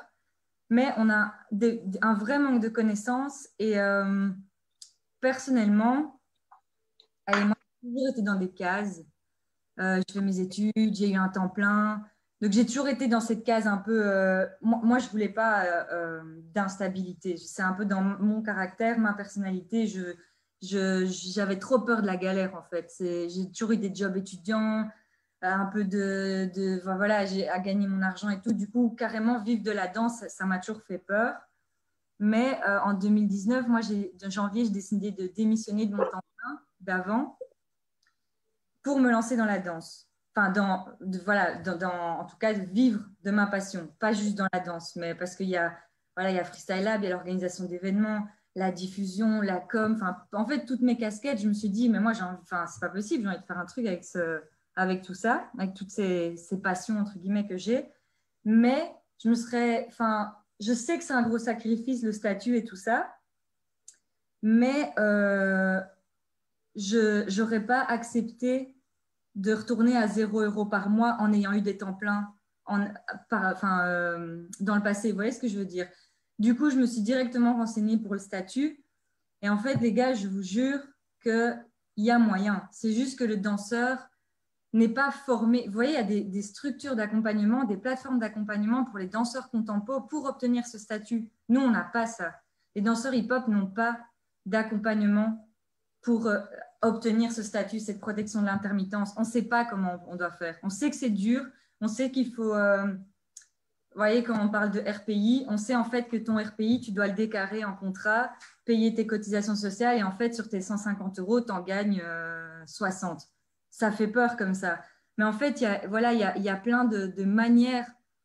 Il y a une manière de l'avoir, mais il y a plein de moyens à se donner pour l'avoir. Et je pense que si le système ne change pas, cette case ne doit pas être à négliger, quoi. Et moi, je suis plus là, après ce confinement, je me dis, c'est pas possible, il y a un vrai truc à faire parce que ce statut d'artiste, les gars, il nous revient. Vous voyez, c'est cet argent-là qu'il y a pour le statut d'artiste, la protection d'intermittence, c'est le pot de la culture, enfin, c'est pour nous, c'est pour la danse, ça fait partie de ce statut d'artiste.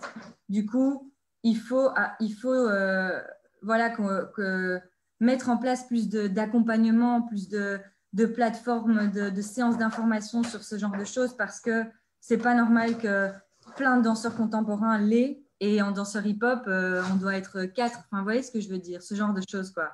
Donc, je sais que le système n'est pas bien fait, mais moi, j'ai envie de dire, il faut qu'on s'immisce dans ce système, sinon on va toujours être vu comme Mousse disait, ah ouais, t'as pas de boulot, oh là là, mon Dieu, t'es en galère, tout ça.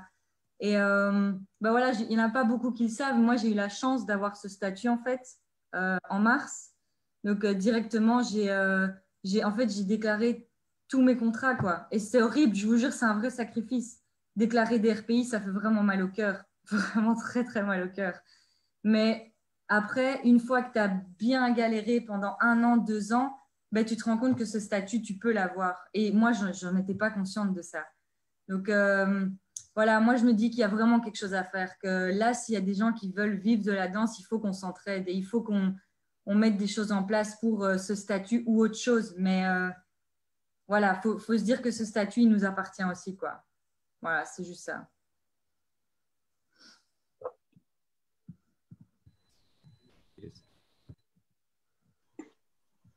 Est-ce qu'il y a Tu quelqu'un peux d'autre? faire un workshop de comment obtenir le statut? Mais on fait, les gars. Moi, c'est tout frais. Ouais.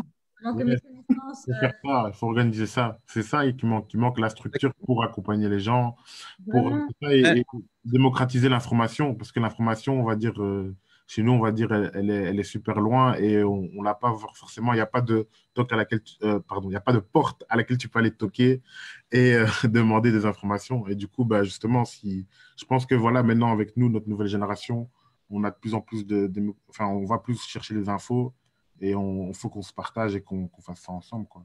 Mais on Si je- avait prévu, bon, Covid, hein, Covid style. Et ça arrivait là en juin.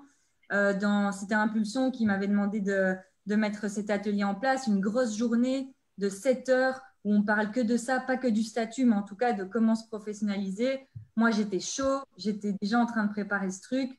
Donc, franchement, il faut le faire d'une manière ou d'une autre, si ça doit être sur Zoom ou quoi. Moi, franchement, je le dis à tout le monde, je suis là. Moi, on m'a aidé personnellement. Quand j'ai démissionné, je pensais même pas au statut. Je voulais pas forcément vivre de la danse, ça me faisait trop peur. Je suis désolée, ça me faisait trop peur.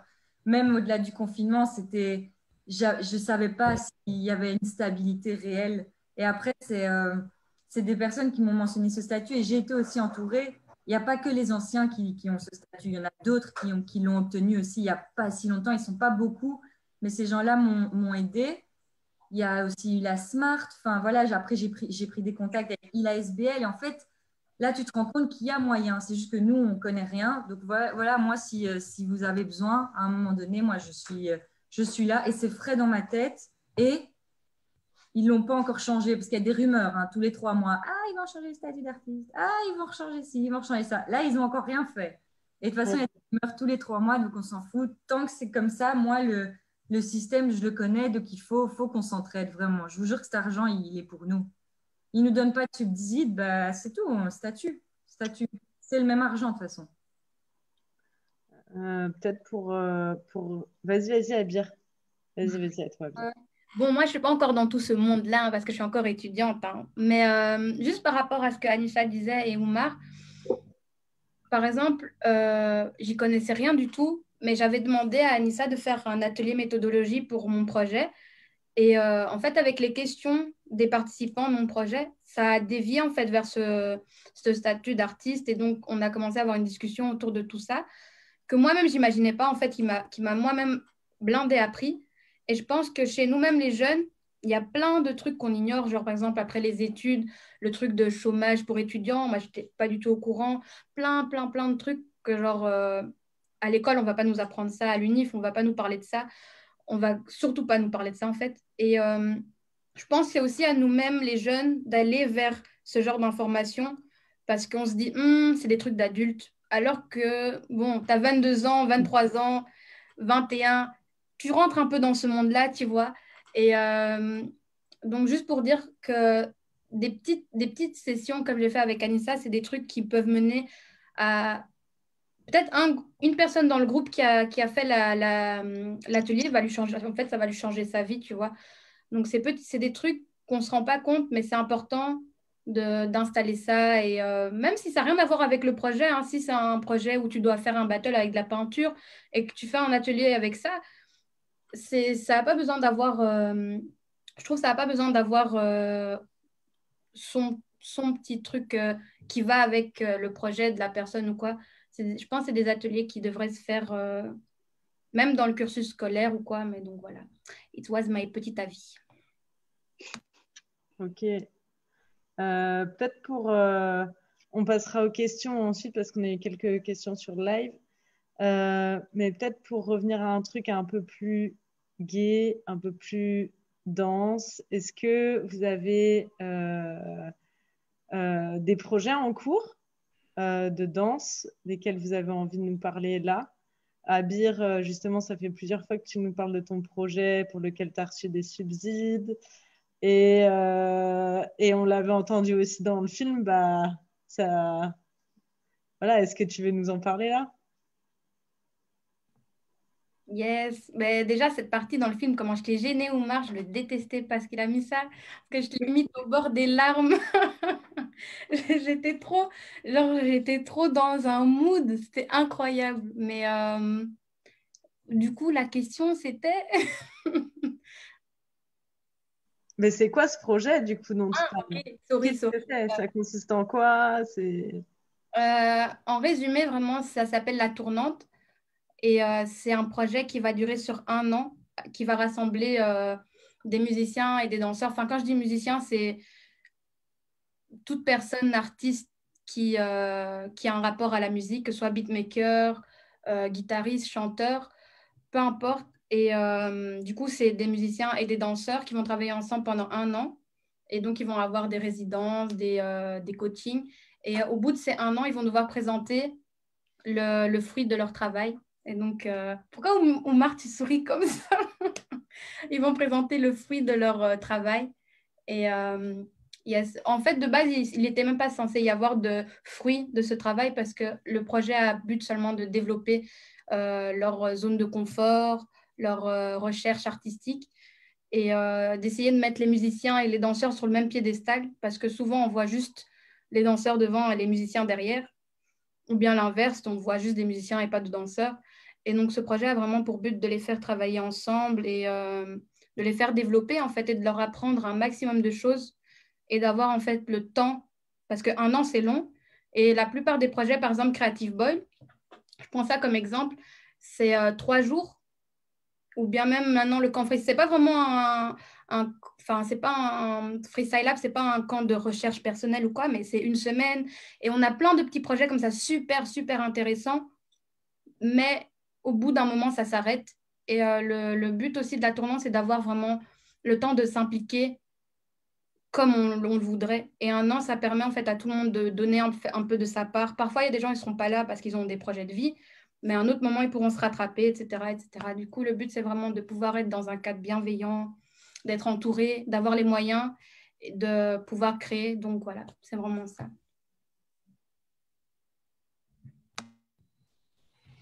Ok. Et la première, ça aura lieu quand? Elle aurait dû avoir lieu 11 décembre, là, maintenant, parce qu'il a été lancé en 2020, janvier, mais avec tout ce qui s'est passé, j'ai reporté à 2021. Et donc, le projet va reprendre avec les mêmes artistes de 2020, mais en 2021. Et donc, c'est pendant tout le long de l'année 2021. Donc, you know, hein, we are here. Voilà. Est-ce qu'il y en a d'autres qui ont un projet en cours dont vous voulez parler? Yes. Alors, je vais commencer avec... Il y en a pas mal qui sont en lien avec le cinéma pour l'instant. Voilà, donc le premier, c'est un projet que j'ai en commun avec Oumar, justement, pour lequel on est co-directeur. qui part d'une pièce du coup que Flora, tu connais bien, Bahal Company, Enter the BCU. Et on a décidé de développer le concept à quelque chose de plus large. Pour l'instant, je ne vais pas trop teaser parce que voilà, mais on part sur l'idée d'un événement au lieu de juste une pièce. Voilà. À côté de ça, là pour l'instant, justement, on est en résidence au Brigitte. J'étais en répété avec Oumar tout à l'heure. On est sur une résidence d'une semaine, justement pour la pièce Enter the BCU. Et du coup, même chose, on attend les dates, hein, on verra bien ce que ça donne. À côté de ça, aussi en discussion avec le cinéma, c'était la suite d'un événement qu'on avait commencé pendant le premier confinement, un battle en ligne qu'on avait organisé avec un de mes crews qui s'appelle Pair of Wax, qui est un crew qui se centre exclusivement sur le développement du whacking en Belgique. L'idée ici, c'était d'organiser un battle qui mettrait en avant les funk styles et d'autres styles, qui serait une sorte d'événement rencontre entre plusieurs styles, mais qui serait vraiment là pour booster la communauté funk styles. Donc voilà, encore en discussion, un événement live, mais même chose. On attend les dates, toujours. Et du coup, voilà, pour l'instant, c'est plus ou moins tout. Moi, c'est autour du crump. Comme vous saviez, je suis un crumper. Et en fait, l'idée, c'est juste, on a envie de créer une vraie structure pour le crump. C'est-à-dire là, on s'est lancé cet été à organiser des événements, des battles, des workshops, puisqu'il y a une nouvelle génération qui est apparue de nulle part. Et du coup, pour eux, on a envie d'avoir une vraie structure, d'avoir trouvé des lieux de lab pour s'entraîner, trouver des scènes pour pouvoir les retrouver. Et du coup, on a lancé le Sawai Movement. C'est chez vous, vous dites un collectif. C'est un collectif, en fait, qui organise des battles, des sessions, des workshops. Et là, pour l'instant, il y a le Nation War Battle online sur Instagram. C'est un battle pour la nouvelle génération. Et dont Mousse fait partie. Et du coup, ça se déroule sur Instagram, sur la page Crum Belgium. Voilà.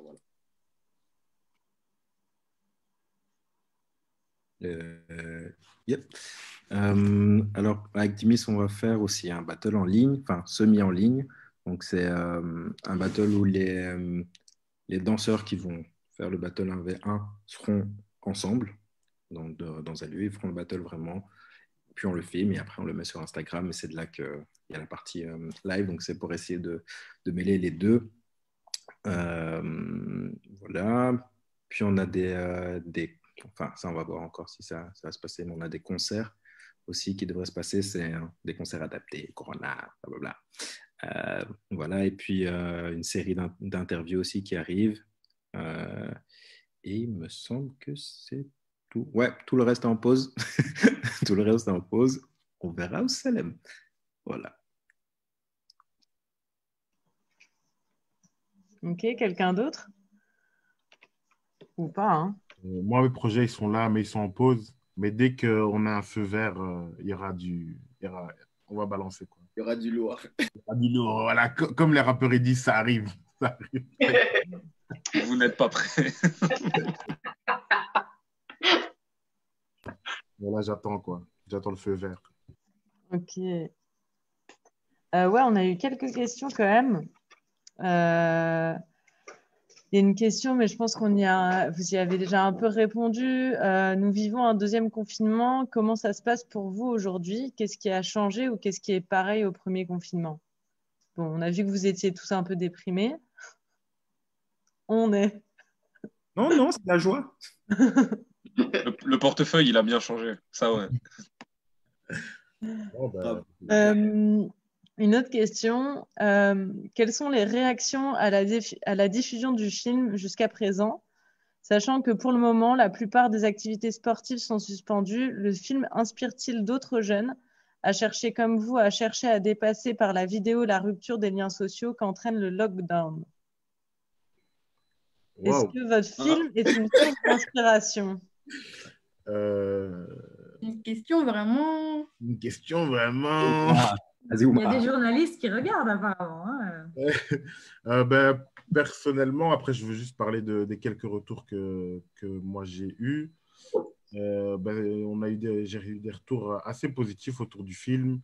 Et c'est vraiment, enfin, il y a vraiment quelque chose qui se dégage du film et des 5 personnalités des danseurs. Et c'est vraiment le retour que j'ai le plus eu, c'est que c'était vraiment inspirant dans le sens où comment la communauté a pu se renouveler en fait et se réinventer pour s'adapter aux mesures qui avaient été faites parce que je pense que tout le monde, toute personne qui a vécu cette crise du lockdown a été un peu surpris. C'est du jour au lendemain, on a dû se réadapter complètement. On a eu des privations de liberté. Et du coup, je pense que ce qui ressort du film, c'est vraiment ce côté, comment dire, je ne sais pas si volte-face, enfin, ce côté où on se réadapte quoi, directement. Et du coup, je pense que c'est beaucoup ça qui est ressorti et ça donne de l'espoir dans le sens où les gens sont pleins de ressources en fait. On voit que, en plus, les 5 danseurs sont des jeunes gens, donc ça donne de l'espoir aux gens parce que ça montre qu'il y a vraiment de la ressource et tout. Et voilà quoi. Donc c'est cool. C'est ça que j'ai surtout entendu en fait pour le moment. Pas d'autres retours. Mais si vous avez des retours, n'hésitez pas à nous envoyer ça à Oumar Diallo, ici près. Autre question, est-ce que cette expérience vidéo vous incitera à entreprendre d'autres projets de film sur les arts urbains et en particulier la danse, documentaire ou fiction? C'était pendant le confinement et même après. On pensait à... J'ai beaucoup de personnes qui m'ont dit s'il n'y avait pas des archives par rapport au mouvement Crump en Belgique. S'il n'y avait pas des vidéos, notamment avec les arts urbains. Je parlais avec Catherine des arts urbains, qui chercherait à faire un documentaire sur la culture Crump en Belgique. Et je pense que c'est important d'avoir ce genre de documentaire-là pour savoir des archives. Parce que le Crump en Belgique arrive à ce moment, ça continuera sûrement dans le futur. Juste pour avoir un documentaire qui rappelle qui était là, comment ça a commencé, ce qu'on a fait. Ça m'intéresse vraiment de continuer dans cette voie-là. Moi, personnellement, ça m'a donné envie en fait de continuer, de faire des projets en fait et de faire des films, que ce soit des courts-métrages et même pourquoi pas dans le futur un long-métrage sur la communauté en fait, sur la danse ici en Belgique. Et je n'ai pas encore vraiment de style ou quoi, mais j'ai déjà plusieurs idées de choses que j'aimerais bien mettre en place, mais c'est vraiment continuer à développer, on va dire, des films autour de ça, quoi. Donc, ouais, moi, ça m'a vraiment donné, ça m'a inspiré, en fait. Et le retour m'inspire encore plus, donc continuer à donner des retours. Ouais, je vais continuer parce qu'il y a eu pas mal de bons retours aussi, alors profitons-en, hein, ça va faire du bien à tout le monde. Du coup, je cite, j'aime beaucoup le film en tant qu'autoportrait collectif de danseurs bruxellois. Je pense que c'est ce qui fait sa force et son intérêt. Il fait bien passer la notion de communauté à travers la danse et l'engagement dans ce singulier projet vidéo. Voilà. Un autre encore, apparemment un rappeur. Bonsoir à tous, bravo pour votre documentaire. Je pense que le milieu du rap devrait s'inspirer de cette solidarité qu'il y a dans le milieu de la danse. Encore un autre, j'ai beaucoup aimé votre film, ça fait plaisir de vous voir sur Zoom. Voilà. Ensuite, dans le film, vous dites que vous vous êtes vraiment rendu compte de l'importance de l'échange d'énergie entre danseurs. Quand vous avez pu vous nourrir de cette énergie au final et la relâcher, cela a-t-il dégagé plus de puissance dans vos prestations? En bref, avez-vous senti une amélioration dans votre pratique ou plutôt un recul par rapport à l'avant-crise? Si je peux Non, pardon, excuse-moi. Vas-y. Parlez là. Ah là là. Vas-y, Abir, vas-y. Ok, je vais me lancer. Personnellement, oui, contrairement à Denis. Mais ça m'a étonnée parce que je ne m'entraînais pas vraiment pendant le confinement. J'avais même du mal. Comme vous avez pu voir dans le documentaire, j'étais tout le temps interrompue. Et ouais, non, chez moi, c'était mort. Du coup, je ne m'entraînais pas vraiment. Et après, quand j'ai pu redanser, j'ai découvert une nouvelle vibe en fait en moi.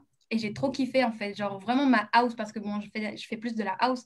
Genre j'ai trop kiffé le flow que j'avais et tout. J'étais en mode ouh. Mais ouais, que du kiff personnellement. Voilà. Libéré, délivré.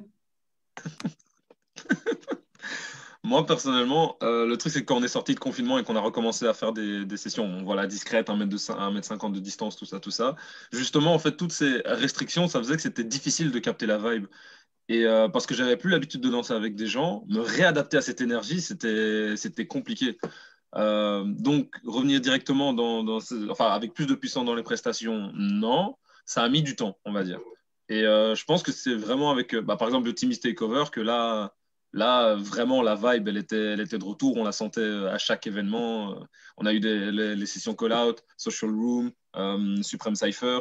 C'est le petit Soul Train que voilà, j'ai eu l'honneur d'organiser au cinéma aussi. C'était là vraiment que c'était de retour. Mais je crois que ça a mis un petit peu de temps avant de redémarrer, quoi. Ah, personnellement, c'est là que je me suis rendu compte que vraiment j'étais accro à ce partage qu'il y a dans la danse. C'est-à-dire qu'avant ça, ben, je dansais, oui, avec mes gens, c'était bien, j'en profitais et tout. Mais dès qu'on m'a enlevé ce petit truc, je me suis dit, mais purée, j'ai tellement besoin de ça. Et je sais pas si ça fait partie du crump spécialement, mais dans le crump, on a vraiment besoin d'être avec les gens quand on danse. Parce qu'il y a plein de facteurs qui jouent dans ça. Et du coup, quand on a pu se revoir, quand on a pu refaire des sessions, j'ai profité d'un niveau. C'est-à-dire que je disais non à rien. Tu peux me demander de venir m'entraîner à 19h, à minuit, à 1h du matin, j'allais dire oui. C'était vraiment ma drogue. Je m'entraînais tout le temps. Je participais à tous les battles. Tu peux me dire, j'ai même essayé de partir à du battle hip-hop, même si ce n'est pas mon style. Tout, j'étais prêt à tout parce que ça m'avait tellement manqué. Et c'est là que je me suis rendu compte que c'est vraiment précieux les moments qu'on passe. Que ce soit les entraînements, que ce soit les sessions, c'est précieux, très, très, très précieux. C'est-à-dire que là, j'étais plus. Avant, j'étais en mode, il y avait une session, j'étais distrait, je vais regarder mon téléphone, je vais parler avec des gens. Non, là, t'es focus. T'es focus maintenant. Ça sessionne, le gars, il danse, tu regardes, t'apprends, tu prends tout ce qu'il te donne. Il y a un battle, t'es concentré. Parce que c'est vraiment précieux, tu veux rien lâcher. Parce que c'est pas que demain, ben, comme maintenant, là, confinement. Et on est bloqué, il n'y a plus de session, il n'y a plus rien. Donc, vraiment, moi, il y a eu un déclip et je me suis vraiment dit, non, Israël profite de tout, de tous les événements, de toutes les sessions qu'il y aura, parce que peut-être demain, il n'y en aura plus et tu ne pourras plus rien faire. En soi, moi, j'ai eu à peu près la même chose qui sera. Il y avait tellement de restrictions au début, oui, il n'y avait pas ça, ça et ça. Et dès qu'il y avait des cours qu'on pouvait prendre, des workshops plutôt, même des gens d'étrangers qui venaient, on se dit, en fait, on ne sait pas quand ça va s'arrêter, donc il faut y aller. Il faut y aller là. Je crois que dès que les frontières sont ouvertes, on avait pris un workshop en Hollande directement parce qu'on s'est dit, après, dès que les frontières sont fermées, on ne sait plus rien faire. Donc, ça a vraiment donné une patate de dire, OK, on va faire. Et c'est plutôt, dès qu'il y avait des événements qui ont repris, les cours en ligne, time. Genre maintenant, je me rappelle le premier confinement, les 2 premières semaines, cours online chaque jour. Et au fur et à mesure, en fait, on arrête parce qu'on se dit, c'est chouette, mais tu es tout seul, il n'y a rien. Et c'est là que tu te rends compte qu'en fait, ce qui est précieux, c'est la vibe des gens autour, ce que toi tu donnes, ce que tu reçois. Et je crois que ça, c'est vraiment le plus important et qui, en tout cas pour moi, qui manque le plus quand on est en lockdown. C'est de ne pas voir les gens, de ne pas partager avec les gens. Et c'est ça qui est le plus chaud. Mais ouais, pour moi, ça a vraiment donné une patate. Même maintenant, dès que les trucs vont ouvrir, bien sûr, à les distances, etc., on ne fait pas le con. Mais dès qu'on peut et qu'on voit que c'est faisable, go, d'office. Moi, perso, j'ai vraiment reconnecté avec moi. Ça ne se dit pas, mais je le dis quand même. Avec moi et la musique surtout. Parce que il y avait beaucoup, ça que je dis, un respect à vous les gars, entraînement à la maison, suivre les cours en ligne, respect. Mais moi, le premier confinement, j'ai vraiment rien fait de tout ça. Mais j'ai beaucoup écouté de musique, beaucoup regardé, branché un live DJ sur le baffle. En fait, j'étais beaucoup dans la musique. Je ne me rendais pas compte, c'est parce que j'étais un peu en mode, voilà, je n'avais pas forcément envie de danser. Et en fait, je pense qu'inconsciemment, toute cette musique-là, ça m'a fait me reconnecter en fait vraiment à la musique. Et j'en parlais à Oumar il n'y a pas longtemps, quand, vous voyez, quand on a 3 trainings par semaine, on s'entraîne, on se force à s'entraîner, tu es là, tu es à l'entraînement. Parfois, on ne va pas se mentir, on on est fatigué. Du coup, on force l'entraînement. Et on force des mouvements, on force des trucs. Et moi, je me dis, mais c'est bête, en fait. La musique, elle est là. Faut juste se reconnecter à elle et juste sentir la vibe. Et moi, ce genre de phrases, je les disais, je les entendais, mais je ne crois pas que je les comprenais au point où je comprends ce genre de phrases aujourd'hui, quoi. Vraiment, ressentir la vibe à l'intérieur. Je pense que moi, j'ai eu une grosse évolution à ce niveau-là. Et par contre, ce confinement-ci, moi, je danse blindée. Je ne sais pas ce que j'ai. Je me vibe toute seule dans mon salon. J'ai un vrai problème. Ça ne va pas du tout. Ça ne va pas, en fait. Je m'enjaille toute seule. Du coup, je ne sais pas, j'ai une vraie reconnexion à la musique. Par rapport au monde des battles, au monde des cyphers et tout, je suis d'accord avec ce que Denis a dit qu'au début, c'était un peu bizarre, direct, boum. Enfin, moi, l'énergie des gens, c'était trop positif. C'était vraiment... je sentais que ça me faisait du bien, mais c'est pas pour ça que j'avais envie de de taper un battle ou de rentrer direct dans un cypher. C'était plus un peu en mode j'utilisais l'énergie autour et du coup, un bête exemple, mais le Supreme Cypher de Oumar au Takeover, moi, j'ai pas forcément eu envie de faire le Supreme Cypher, mais qu'est-ce qu'on s'est enjaillé. Vraiment, on est resté dans un cypher autour. Et là, on s'est rendu compte qu'il n'y a plus de soirée, quoi. Donc, en fait, nous-mêmes, on n'en veut plus, quoi. On n'en peut plus. Du coup, à chaque battle, c'est les mini-soirées dans notre tête, les mini-soirées avec les gens. On est vraiment en mode soirée, quoi. Et moi, ça, j'avoue, voilà, j'ai 29 ans, j'étais un peu en mode, ah, les soirées, je sais pas, c'est plus de mon âge et tout. Non, non, les soirées, c'est trop bien. Juste la danse des soirées, danser en soirée, la musique, là, t'es avec ton baffle et tout, mais quand t'as la musique qui arrive dans une salle comme ça, moi, ça me fait beaucoup d'effets à l'heure actuelle, quoi. Enfin, beaucoup d'effets, ça me met bien, quoi. Et du coup, voilà, moi, franchement, merci le premier confinement pour ça, parce que j'ai vu l'évolution après, et je me suis dit, pourquoi on force en entraînement? Pourquoi, Oumar, I go when I feel, ou je sais plus c'était quoi, c'était genre, I ouais, don't feel, I don't practice, I feel, I go. Voilà. Soyez inspirés. exactement. Allez, salut. C'est des phrases d'anciens parfois. C'est des phrases d'anciens parfois. Et en fait, on se dit, ah, c'est un sale type. Mais non, mais c'est vraiment des sales types. I don't practice, I feel, I go, vraiment, quoi. Et moi, ça, maintenant, je crois que je l'ai compris. Alors, on pense avoir compris des choses parfois, mais on ne comprend pas tout. C'est bien, on est toujours en apprentissage. Donc, voilà. Ça, c'est cool, en tout cas. Elle est de qui cette phrase? C'est de C-Mac Karim, c'est un ancien de Los Angeles, des Soul Brothers. Donc voilà, suivez-le sur Instagram. Et moi, juste pour rebondir sur ce qu'Anissa elle disait, moi, il y a un truc dont je me suis rendu compte qui me manquait beaucoup, et je pense que ça fait aussi beaucoup dans la danse, c'est juste d'être dans une salle et avoir de la musique fort, en fait, sur des gros baffles. Ça, franchement, c'est un de ces manques. Tu t'en rends pas compte, mais quand il n'y avait plus ça, juste aller dans une salle et avoir de la musique forte, c'est vraiment, c'est un luxe, en fait. C'est un luxe. La vérité, c'est un luxe et ça fait tellement que, voilà, franchement, quand on l'a plus, là, c'est ça qui manque, en fait. Juste avoir ça. On peut juste me mettre dans une salle, mettre la musique fort et je serai content, quoi. Je sais que je vais kiffer. Donc, moi, j'attends que ça. Ouvrez les bars, ouvrez les clubs, s'il vous plaît. Voilà. Moi, je voulais dire que après le premier confinement, genre, je mangeais vraiment avec des petits trucs, tu vois. Comme tu as dit, mettre la musique fort, Oumar. Genre, dis-toi, après mon taf, quand il n'y a plus personne, qu'il y a des grosses enceintes là-bas, tu vois, je mets le son à fond. Je mangeais toute seule, tu vois, même s'il n'y a personne. Je ferme les yeux, j'imagine les gens autour de moi, tu vois. Parce que voilà, on fait avec ce qu'on a. Mais du coup, ouais, aussi dans ma danse, ça m'a blindé dynamisé. Et comme Anissa aussi disait, genre je m'entraîne, mais avant, c'était plus réfléchi, plus calculé, parce que t'avais le choix, t'avais toute la possibilité, tu vois. Et maintenant, comme t'as moins le choix, mais genre la qualité aussi de ton moment présent et de ce que tu vis en ce moment, genre, quand c'est moins quantitatif, c'est plus qualitatif, tu vois. Et tu t'enjailles vraiment sur le moment avec les petites choses, tu vois, et voilà, quoi. Ça m'a trop dynamisé, en tout cas. En tout cas. Une autre question, c'était, je voulais savoir si le média film peut traduire la hype que vous ressentez quand vous dansez. Quel rapport trouvez-vous entre l'image et la danse? Yeah. J'ai pas compris la question. Est-ce que le médiafilm peut traduire la hype que vous ressentez quand vous dansez? Et quel rapport trouvez-vous entre l'image et la danse? Moi, perso, je pense pas que ça peut le montrer, ça peut donner une petite idée, mais ça peut pas, voilà, ça peut pas le traduire.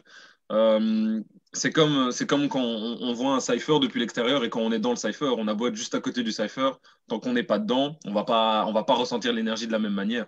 Et avec une caméra, c'est la même chose, ça met encore plus de distance. Euh, Même si avec une caméra, voilà, en fonction de comment on agence les plans, on peut avoir quelque chose de très, entre guillemets, intime, de très personnel. Euh, on peut retranscrire certaines ambiances, mais une énergie comme ça, c'est pas retranscriptible via un média quelconque. Ça se vit.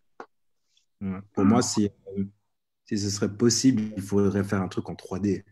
Je sais pas, comme dans le cinéma, là, Cinémax, je sais pas quoi. 4D même. Le parfum, les nanas, tu vois, il faut rajouter des trucs en plus parce que c'est pas possible. Déjà, tu n'as pas les basses de la musique. Ça change déjà tout. Et puis les cris des gens, la chaleur humaine, etc. Et puis l'énergie, enfin, c'est pas possible. Ça peut te donner un aperçu du truc, mais tant que t'es pas dans le truc, dans l'événement, dans le cypher, dans le battle, etc., ouais, non. Je crois que tu vois 10% seulement à part dans Street Dancer. Non. Ah, ça va un peu mieux. Ouais. Sinon, en règle générale, Vrai rêve. Voilà. Mais sinon, ouais, je pense vraiment que ouais, faut y aller. Faut y aller, tu vois. T'as pas besoin de danser en plus, hein, pour moi. Enfin, si tu veux juste venir voir et comprendre le truc, tu viens, juste tu regardes. Et là, déjà, tu vas sentir la différence. Tu vas sentir les danseurs, de pourquoi il a mis son pied comme ça, de quelle énergie il envoie, et aussi à quel point il est essoufflé à la fin. Et donc, tu comprends l'énergie qu'il a donnée dans les 1 minute dans laquelle il a dansé. C'est là que tu comprends. Sinon, ouais, ça paraît facile à la caméra, en fait. C'est ça aussi. Le truc aussi, c'est que la caméra, elle ne pourra jamais retranscrire le truc de tu rentres dans une salle et tu as la musique qui fait. Ça là, c'est magique. Juste tu rentres dans une salle et tu vois, il fait chaud. Juste le pouf. Si on pouvait faire ça, ok, je pense déjà ils allaient comprendre. Mais le délire juste de rentrer dans une salle et avoir la musique, les cris, tu te demandes, mais pourquoi ça crie? Qu'est-ce qui se passe? Ça là, c'est incroyable. Je pense que la caméra, elle ne pourra jamais avoir le même. Aussi, hein, les odeurs, on ne va pas se mentir. Hein. Non. Il y a encore une question un peu sur un ton négatif quand même, hein, je préviens, enfin un peu pessimiste. Le film ne serait-il qu'un cri d'espoir après le premier lockdown? Vous, les danseurs, acteurs et réalisateurs du film, le lockdown actuel vous confronte donc à un paysage culturel bien moins encourageant. Le film ne serait-il alors que la vision enthousiasmante d'une utopie de la danse et de la communauté aujourd'hui, fracassée par les retombées économiques et sociales de ce long lockdown qui ne semble pas près de se terminer? Donc un très beau film, mais qui serait condamné à rester sans lendemain. Moi, juste, je voulais rebondir par rapport à la dernière question. Après, on parlera de cette longue question, mais j'avais juste un truc à rajouter par rapport aux médias films. Est-ce que c'est possible de retranscrire? Je pense que c'est pas possible de retranscrire exactement ce qu'on vit, parce que comme on l'a dit, il faut le vivre en fait pour pouvoir vraiment comprendre et ressentir ce qu'on fait, parce que ce qu'on fait comme discipline, c'est vraiment quelque chose qui se ressent. Mais je pense que le film, en fait, ça peut apporter un autre degré de lecture, en fait, une autre dimension. Et je pense que c'est ça qui fait que dans certains films, comme on a cité comme Rise of Street Dancer, il y a des choses qui nous ont marqué, qui nous ont plu. C'est parce que d'une certaine manière, on est quand même touché par cette danse qu'on voit. Même si on ne la ressent pas comme on la ressent quand on la pratique. Enfin, moi, je prends l'exemple de Rise, par exemple. C'est filmé d'une certaine manière, c'est quand même assez bien filmé et assez bien. Enfin, c'est le début du crump et on sent vraiment bien comment le mouvement il est, quelle énergie ça a, sa énergie brute, etc. Et je trouve que c'est bien retranscrit. Et du coup, en fait, ça t'amène un autre degré de lecture qui après peut se développer en allant voir en vrai la danse. Mais je pense qu'il y a quand même c'est pas une plus-value, mais ça apporte vraiment, comme j'ai dit, un autre degré de lecture, un truc en plus, en fait. Donc, voilà. Je pense que ça peut faire ça, en fait, Et je trouve aussi, juste pour rebondir vite fait à ce qu'on vient de dire, il y a quelque chose de mystifiant dans le format vidéo, en fait. Il y a quelque chose qui fait qu'il y a certains passages, certains mouvements qui sont ancrés dans le temps et qui ont cette capacité à devenir, devenir, j'ai pas envie de dire légendaire, mais qui peuvent se rattacher à une certaine époque, à un certain moment, à un certain contexte. Par exemple, il y a des vidéos que les freestylers, on a tous déjà vu, des battles classiques de chez Classique où il y a un mouvement qui a fait que ce mouvement est devenu légendaire et le fait qu'il soit là, inscrit dans le temps, en vidéo, en image, ça permet aussi de vraiment construire une sorte de mythologie autour de ça. Donc, je sais pas si c'est très clair, mais... Ouais. Moi, pour encore rebondir, parce que j'ai une nouvelle info. Désolé. Juste échapper à l'autre question, arrête de mentir. Non, on ne va pas nier l'autre question, mais c'est pour donner un exemple. Par exemple, il y a un film qui s'appelle L'Appel à la danse, qui est un film qui a été fait par exemple, au Sénégal. Et la manière dont c'est filmé, ce film-là, c'est vraiment très esthétique et ça amène quelque chose où c'est pas forcément, tu ressens exactement ce que, par exemple, Dexter il fait ou ce que Rudia elle fait, mais ça te donne une vision de la danse, comment ça peut être, etc. Et je trouve que ça, c'est par exemple typiquement l'exemple parfait de ce que peut amener le média film à la danse, quoi. Donc voilà, si vous voulez aller voir ce film, allez le voir, il est bien. Il y a aussi un peu récent, comme film récent aussi, comme court-métrage, Les Indes galantes de Clément Cogitor en Crump, qui a été tourné dans l'Opéra Garnier à Paris. Et on a d'ailleurs pas mal de crumpers belges qui sont dedans, les BBF notamment.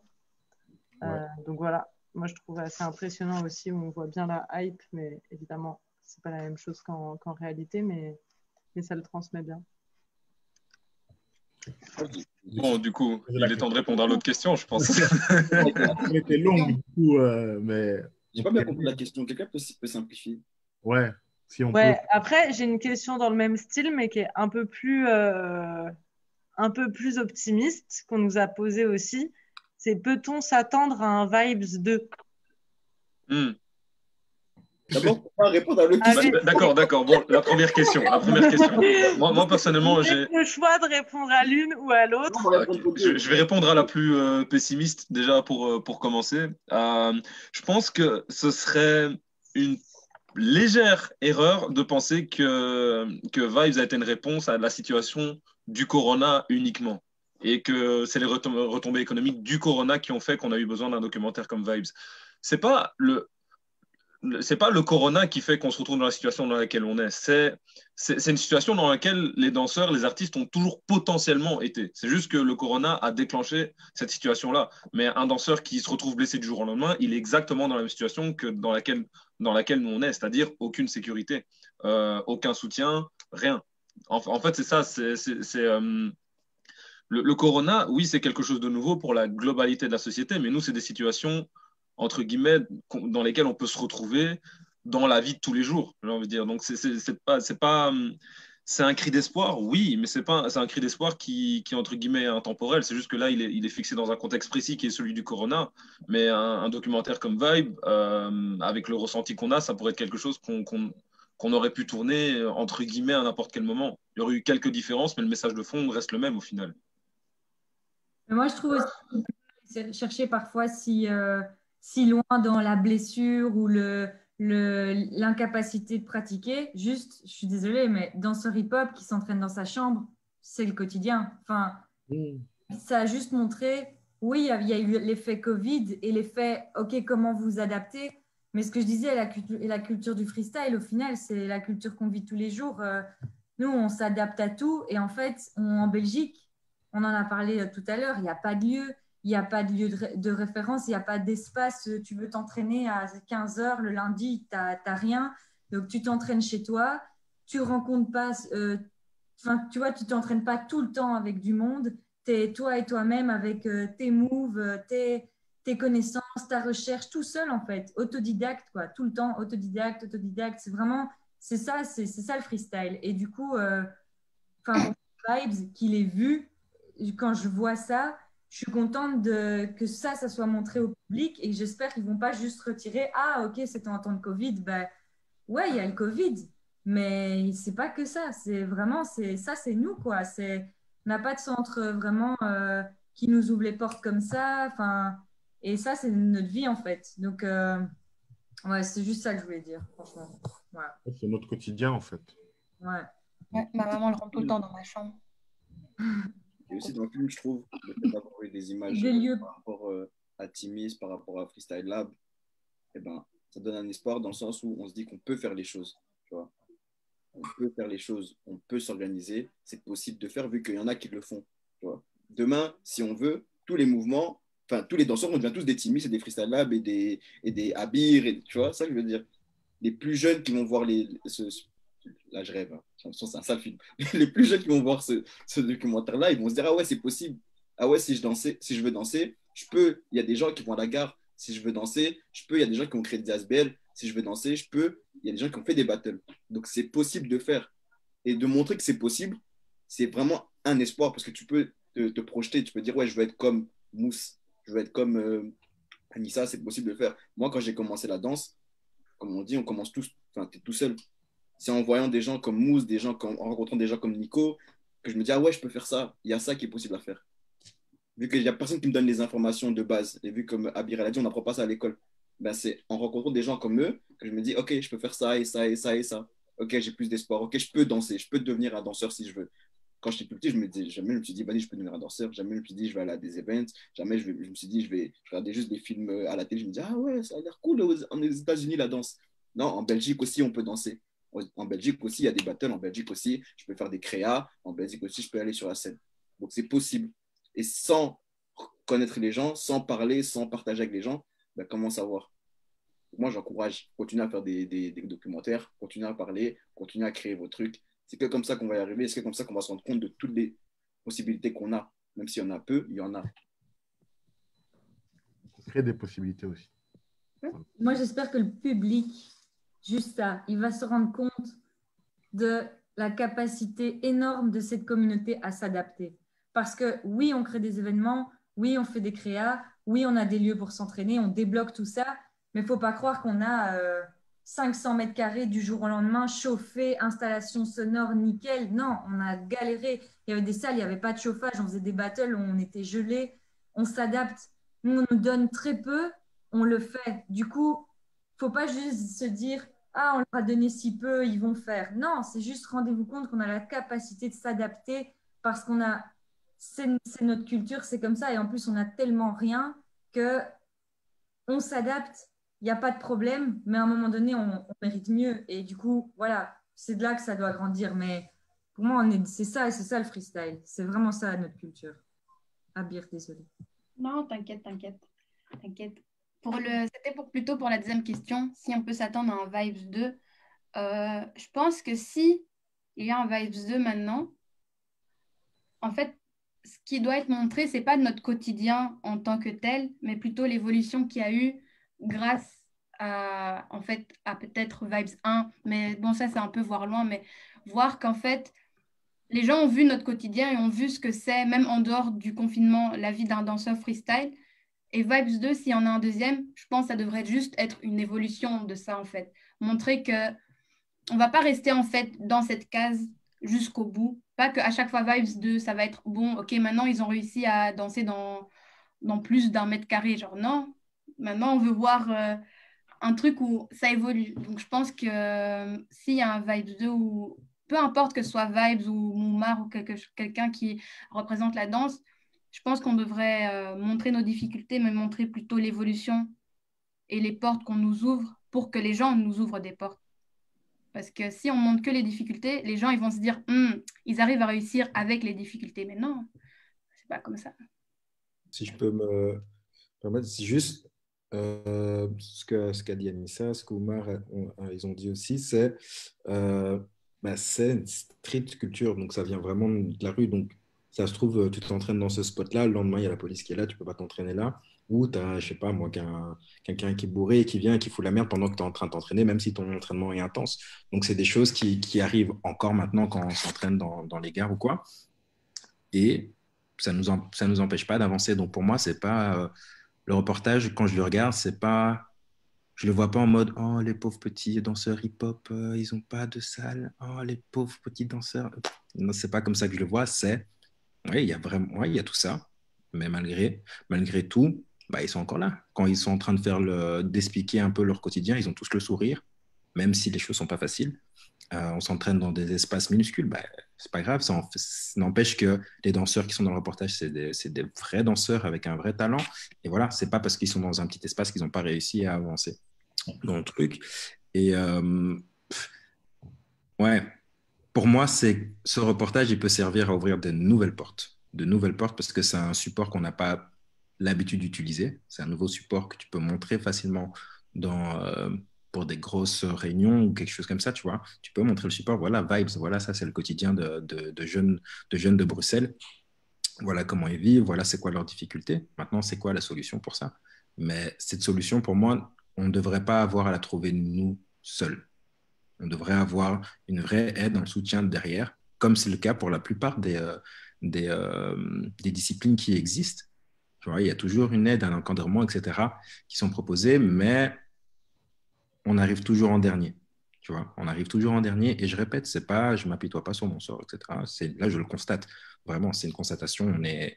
Voilà, on n'est pas considéré à une juste valeur. Et là, ça commence à changer parce que voilà, il commence à avoir de la lumière sur la Belgique en termes de rap, de hip-hop, etc. On remarque qu'il y a du talent, que oui, ça rapporte des choses.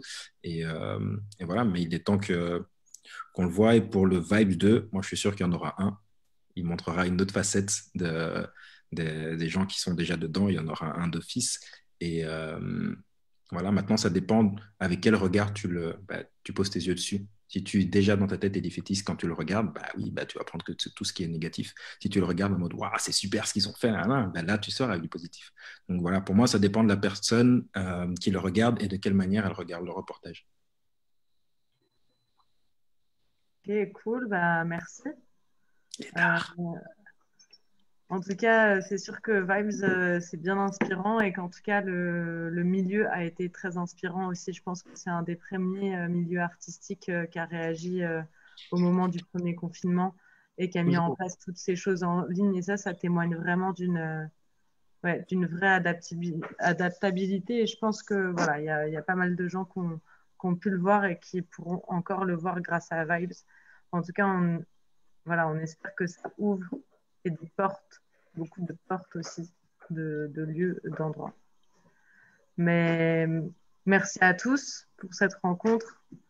Et voilà, si vous n'avez pas vu Vibes, il est sur YouTube. Il sera aussi diffusé samedi sur BX1 après le journal de 18h. Donc, n'hésitez pas à le regarder. Et bientôt la série Oumar Diallo. Plus de reportages pour plus de... Allah, on espère. Mais il y en aura bientôt, je vous le promets. Et aussi, dès que ce sera possible, tous ceux qui sont là, on vous invitera à une projection en réel, quoi, avec une petite jam et tout, avec une ambiance bien dedans. DJ Audi, le retour.